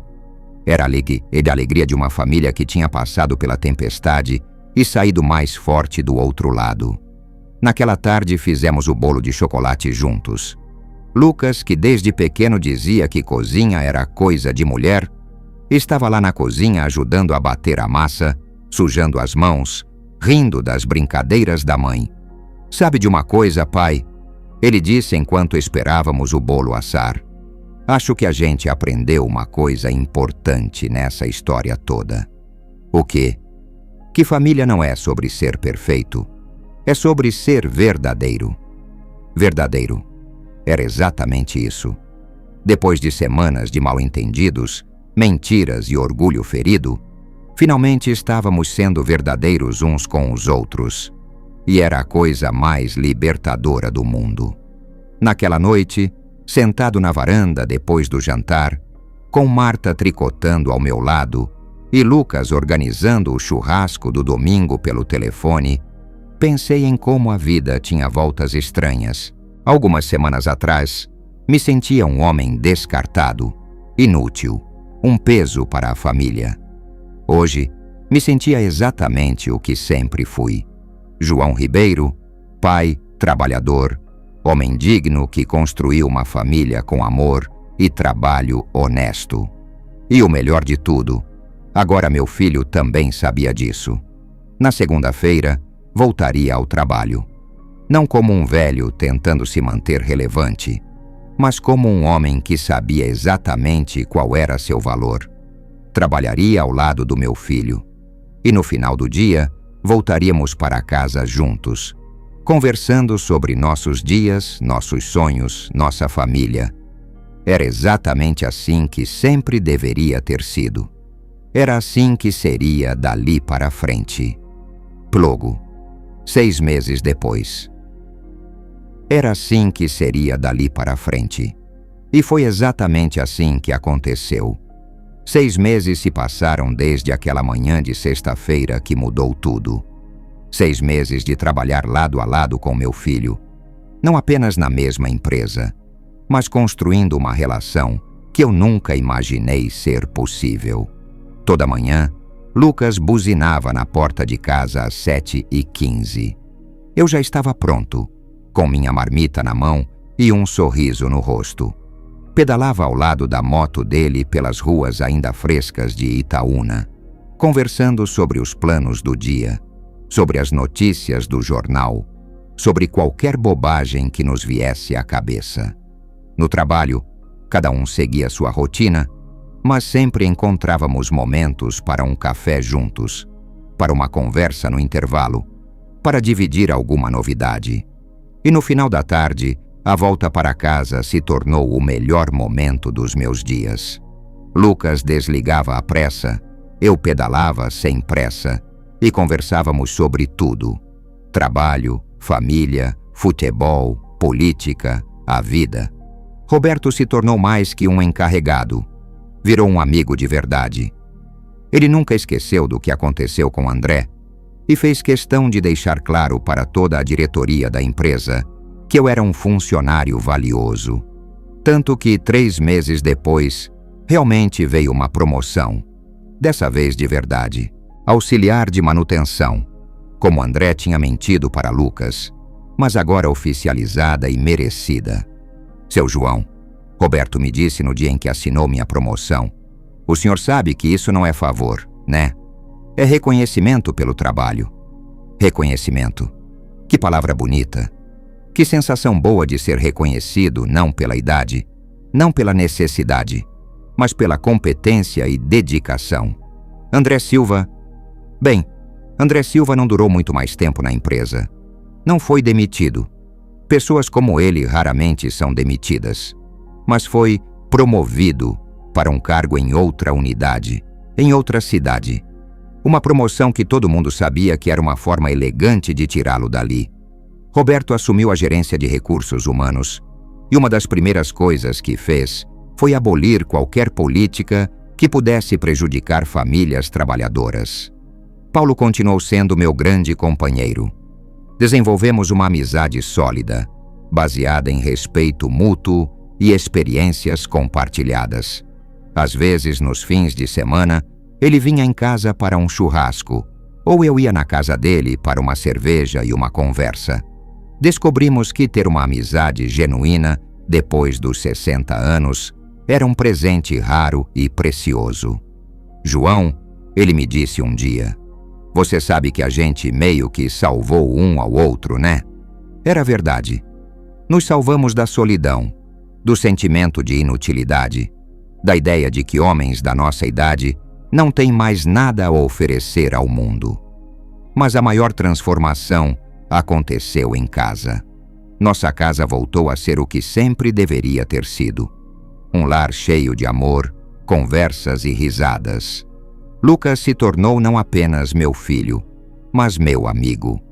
Descobrimos que tínhamos muito mais em comum do que imaginávamos. Ele começou a se interessar pelas minhas histórias dos tempos da metalúrgica, pelas experiências que acumulei ao longo de 43 anos de trabalho. E eu comecei a entender melhor os desafios da geração dele, as pressões que enfrentam, os medos que carregam. Pai, ele me disse numa dessas conversas, eu passei tanto tempo com medo de não conseguir ser o homem da família que acabei esquecendo que já tinha um homem na família para me ensinar. Marta, minha querida Marta, floresceu de novo. O alívio de ver a família unida trouxe de volta aquele brilho nos olhos dela, aquela alegria de viver que é contagiante. Ela voltou a cantar enquanto cozinhava, voltou a fazer planos para o futuro, voltou a ser a mulher apaixonada por quem me apaixonei há mais de 30 anos. João, ela me disse numa dessas noites deitada ao meu lado na cama, você sabe que eu nunca duvidei de você, né? Sei, mulher, sempre soube. Mas tem uma coisa que eu nunca te disse. Eu me orgulho de você todos os dias, não só do que você fez pela família, mas do homem que você é. Carla veio nos visitar 3 vezes nesses 6 meses. Na primeira visita, ela chorou quando viu Lucas e eu conversando na varanda, planejando uma reforma no quintal. Senti falta disso, ela disse. Senti falta de ver vocês dois como pai e filho. Miguel também se aproximou mais. Começou a trazer a família para almoçar conosco todos os domingos. E sempre encontrava uma desculpa para ficar mais tempo, para conversar, para ouvir minhas histórias e compartilhar as dele. Mas talvez a maior lição que aprendi nesses 6 meses foi sobre dignidade. Dignidade não vem da idade que temos, do cargo que ocupamos ou do dinheiro que ganhamos. Dignidade vem de saber quem somos, do que construímos com nossas próprias mãos, das pessoas que amamos e que nos amam de volta. Toda manhã, quando me olho no espelho antes de sair para o trabalho, vejo um homem de 63 anos. Sim, já fiz aniversário, com uma festa linda que Lucas organizou. Vejo cabelos mais grisalhos, rugas mais marcadas, mãos calejadas por décadas de trabalho honesto. Mas também vejo um homem realizado, respeitado, amado.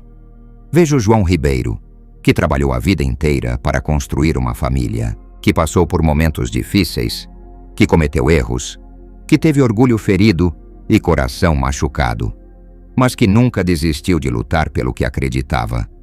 Vejo um homem que descobriu que não importa a idade que você tem, sempre há tempo para recomeçar, para se reconciliar, para construir pontes onde antes havia muros. Na semana passada, Lucas me fez uma proposta. Pai, que tal a gente fazer um curso técnico juntos? Tem um curso de manutenção industrial aqui na cidade. Podemos estudar juntos, nos formar juntos. Estudar aos 63 anos? Por que não?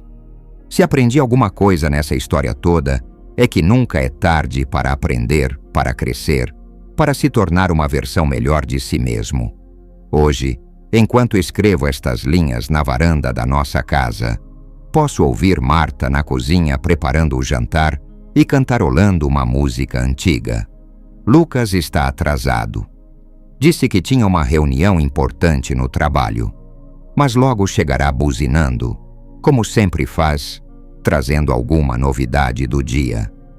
Em algumas semanas, começaremos nosso curso técnico, pai e filho, sentados lado a lado numa sala de aula, aprendendo coisas novas, construindo sonhos novos. A vida, descobri, não é uma linha reta que vai da juventude à velhice. É uma espiral cheia de voltas e reviravoltas, de descidas e subidas, de finais que são, na verdade, novos começos. Quando me aposentei da metalúrgica, pensei que minha história estava terminando. Não sabia que estava apenas virando uma página, começando um novo capítulo. Um capítulo sobre a importância da família, sobre o valor do trabalho honesto, sobre a força do perdão e sobre a beleza da segunda chance.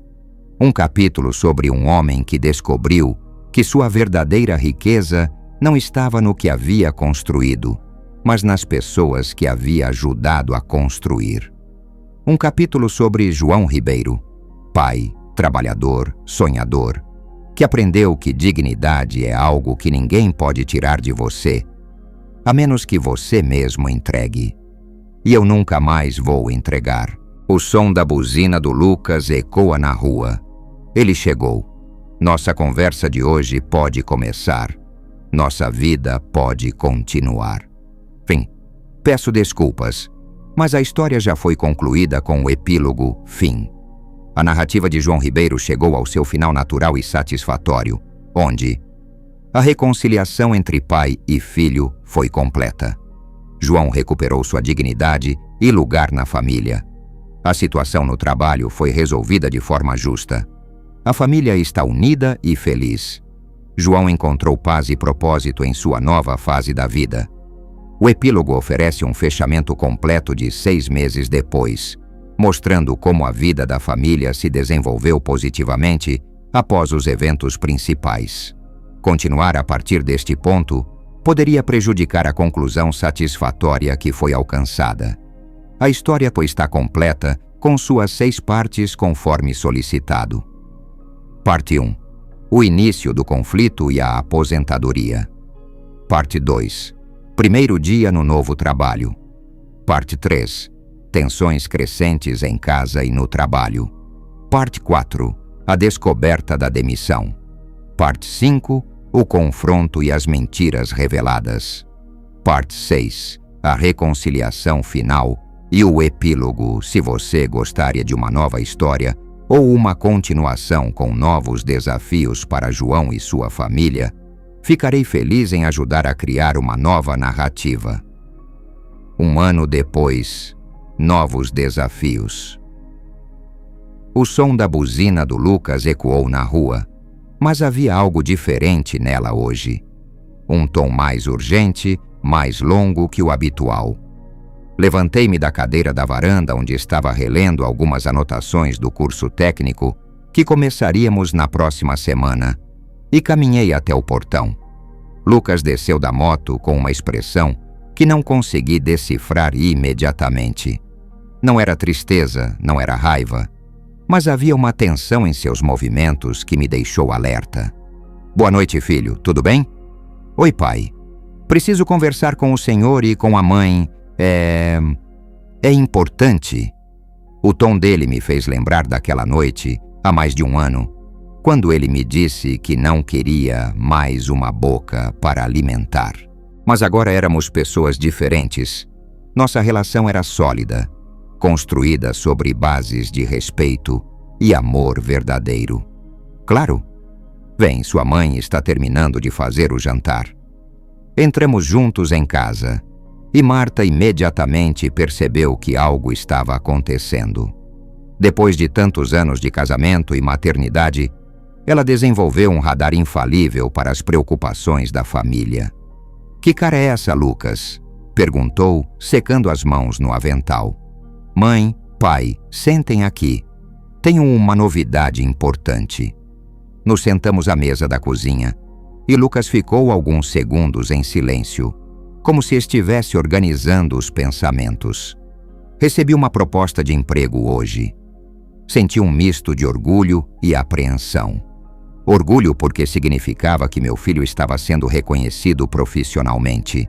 Apreensão porque, pela expressão dele, havia algo complicado nessa proposta. Que bom, filho. Conta para a gente, Marta disse com aquele entusiasmo genuíno que ela sempre demonstrava pelos sucessos dos filhos. É uma empresa de São Paulo, grande, multinacional. O salário é quase o dobro do que ganho hoje, tem plano de carreira estruturado, benefícios excelentes. Ele fez uma pausa. Mas seria em São Paulo mesmo. Teria que me mudar. O silêncio que se seguiu foi denso, carregado de significados não ditos. São Paulo. Longe de nós, longe de Itaúna, longe da vida que estávamos construindo juntos. É uma oportunidade e tanto, consegui dizer, embora sentisse um aperto no peito. É, pai, é o tipo de oportunidade que pode mudar minha vida. Marta pegou a mão dele sobre a mesa. E você quer aceitar? Eu... não sei. É complicado. Lucas olhou para nós dois. 1 ano atrás, eu teria aceitado na hora, sem pensar 2 vezes. Mas agora... Agora o quê, filho? Agora eu tenho vocês. Tenho nossa conversa de todo dia no caminho do trabalho. Tenho nossos domingos em família. Tenho... Sua voz falhou um pouco. Tenho a sensação de que finalmente encontrei meu lugar no mundo, aqui com vocês. Levantei-me da cadeira e caminhei até a janela da cozinha. Lá fora, o quintal que Lucas e eu tínhamos reformado juntos nos últimos meses estava bonito, organizado. Tínhamos plantado uma horta pequena, consertado a cerca, construído um canteiro de flores que era o orgulho de Marta. Lucas, disse, ainda olhando pela janela, há 44 anos, trabalho para dar oportunidades para vocês, meus filhos, para que pudessem voar mais longe que eu voei, chegar em lugares onde eu nunca consegui chegar. Pai, deixa eu terminar. Me virei para ele. Se essa oportunidade pode te fazer crescer profissionalmente, te dar uma vida melhor, então você tem que aceitar. Mas e vocês? E nossa família? E tudo o que construímos esse ano? A pergunta dele me tocou profundamente. 1 ano atrás, Lucas me via como um peso. Agora estava considerando recusar uma oportunidade de ouro porque não queria se afastar da família. Era uma ironia da vida que me encheu simultaneamente de orgulho e tristeza. Família não é sobre estar no mesmo lugar e filho. É sobre estar conectado, não importa a distância. Marta se juntou a nós, passando um braço ao redor da cintura do Lucas. Seu pai tem razão. A gente sempre vai ser família, estando aqui em Itaúna ou em São Paulo, ou em qualquer lugar do mundo. Mas eu gosto da nossa rotina, mãe. Gosto de trabalhar perto do pai, de conversar com vocês todo dia, de estar aqui. E nós também gostamos, meu filho. Esse foi o melhor ano da nossa família em muito tempo. Mas não podemos ser egoístas. Você é jovem, tem a vida toda pela frente. Lucas ficou em silêncio por alguns minutos, claramente lutando com a decisão. E se eu não me adaptar em São Paulo? E se for um erro? Então você volta, respondi sem hesitar. Esta casa sempre será sua casa. Esta família sempre será sua família. Mas e o senhor pai? E nosso curso técnico? Íamos estudar juntos. A decepção na voz dele me partiu o coração. Eu também estava ansioso por nosso curso, pela experiência de aprender algo novo ao lado do meu filho. Mas algumas coisas são maiores que nossos planos pessoais. O curso vai continuar existindo. E quem sabe, quando você voltar para nos visitar, a gente pode estudar algumas coisas juntos. A distância também funciona. Vocês têm certeza disso? Vocês não vão ficar chateados se eu aceitar? Marta e eu nos olhamos. Naquele olhar comunicamos tudo o que precisávamos comunicar. Sim, ficaríamos tristes com a distância. Sim, sentiríamos falta das conversas diárias, dos almoços de domingo, da proximidade física. Mas acima de tudo, queríamos o melhor para nosso filho. Lucas, Marta disse, quando você era pequeno eu costumava dizer que criar filhos é como cuidar de passarinhos. A gente constrói o ninho, alimenta, protege, ensina a voar. Mas chega um momento em que eles precisam deixar o ninho e voar com as próprias asas. Mas eu não quero deixar o ninho, ele disse, e vi lágrimas se formando em seus olhos. Não é deixar, filho, eu disse. É expandir. O ninho vai continuar aqui, sempre aberto para você. Mas suas asas podem te levar a lugares incríveis. Naquela noite, depois que Lucas se recolheu para pensar na proposta, Marta e eu ficamos conversando na varanda até tarde. Você acha que ele deve aceitar? Ela perguntou. Acho. É a chance da vida dele. Vai ser difícil, né? Depois de um ano tão bom, com a família unida, vai ser difícil, mas vai ser bom também. Vamos ter orgulho de ver nosso menino crescendo, conquistando o mundo. E se ele não voltar mais? Se criar raízes lá e não quiser mais saber da nossa cidadezinha? Era uma possibilidade real e que me assombrava também, mas não podia deixar o medo determinar as escolhas da nossa família. Marta, se criamos nosso filho direito, e criamos, ele sempre vai saber de onde veio, sempre vai valorizar as raízes. Pode ser que ele more longe, mas sempre vai ser nosso menino.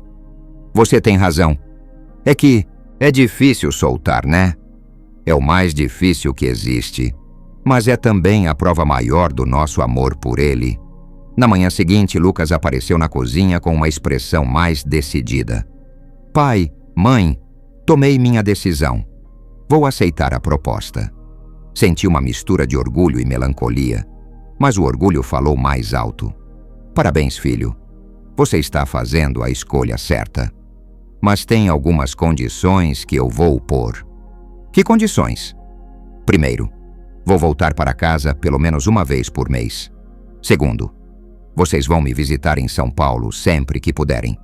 Terceiro, vamos continuar conversando todos os dias, mesmo que seja por telefone. Marta sorriu através das lágrimas. Aceito todas as condições. E tem mais uma coisa, Lucas continuou. Pai, quero que o Senhor saiba que levar comigo tudo o que aprendi com o Senhor esse ano. Sobre trabalho, sobre dignidade, sobre família, sobre ser homem de verdade. Você já sabia tudo isso, filho. Só precisava descobrir. Não, pai. Eu aprendi vendo o Senhor. Vendo como o Senhor enfrentou as dificuldades. Como nunca desistiu. Como lutou pela nossa família, mesmo quando não foi tratado como merecia. Naquele momento, entendi que nossa história tinha chegado a um novo capítulo. Não era um final, era uma transformação. Meu filho estava pronto para voar, e eu estava pronto para vê-lo voar. A vida, mais uma vez, nos ensinava que o amor verdadeiro não prende, liberta. E nós estávamos prontos para essa nova lição.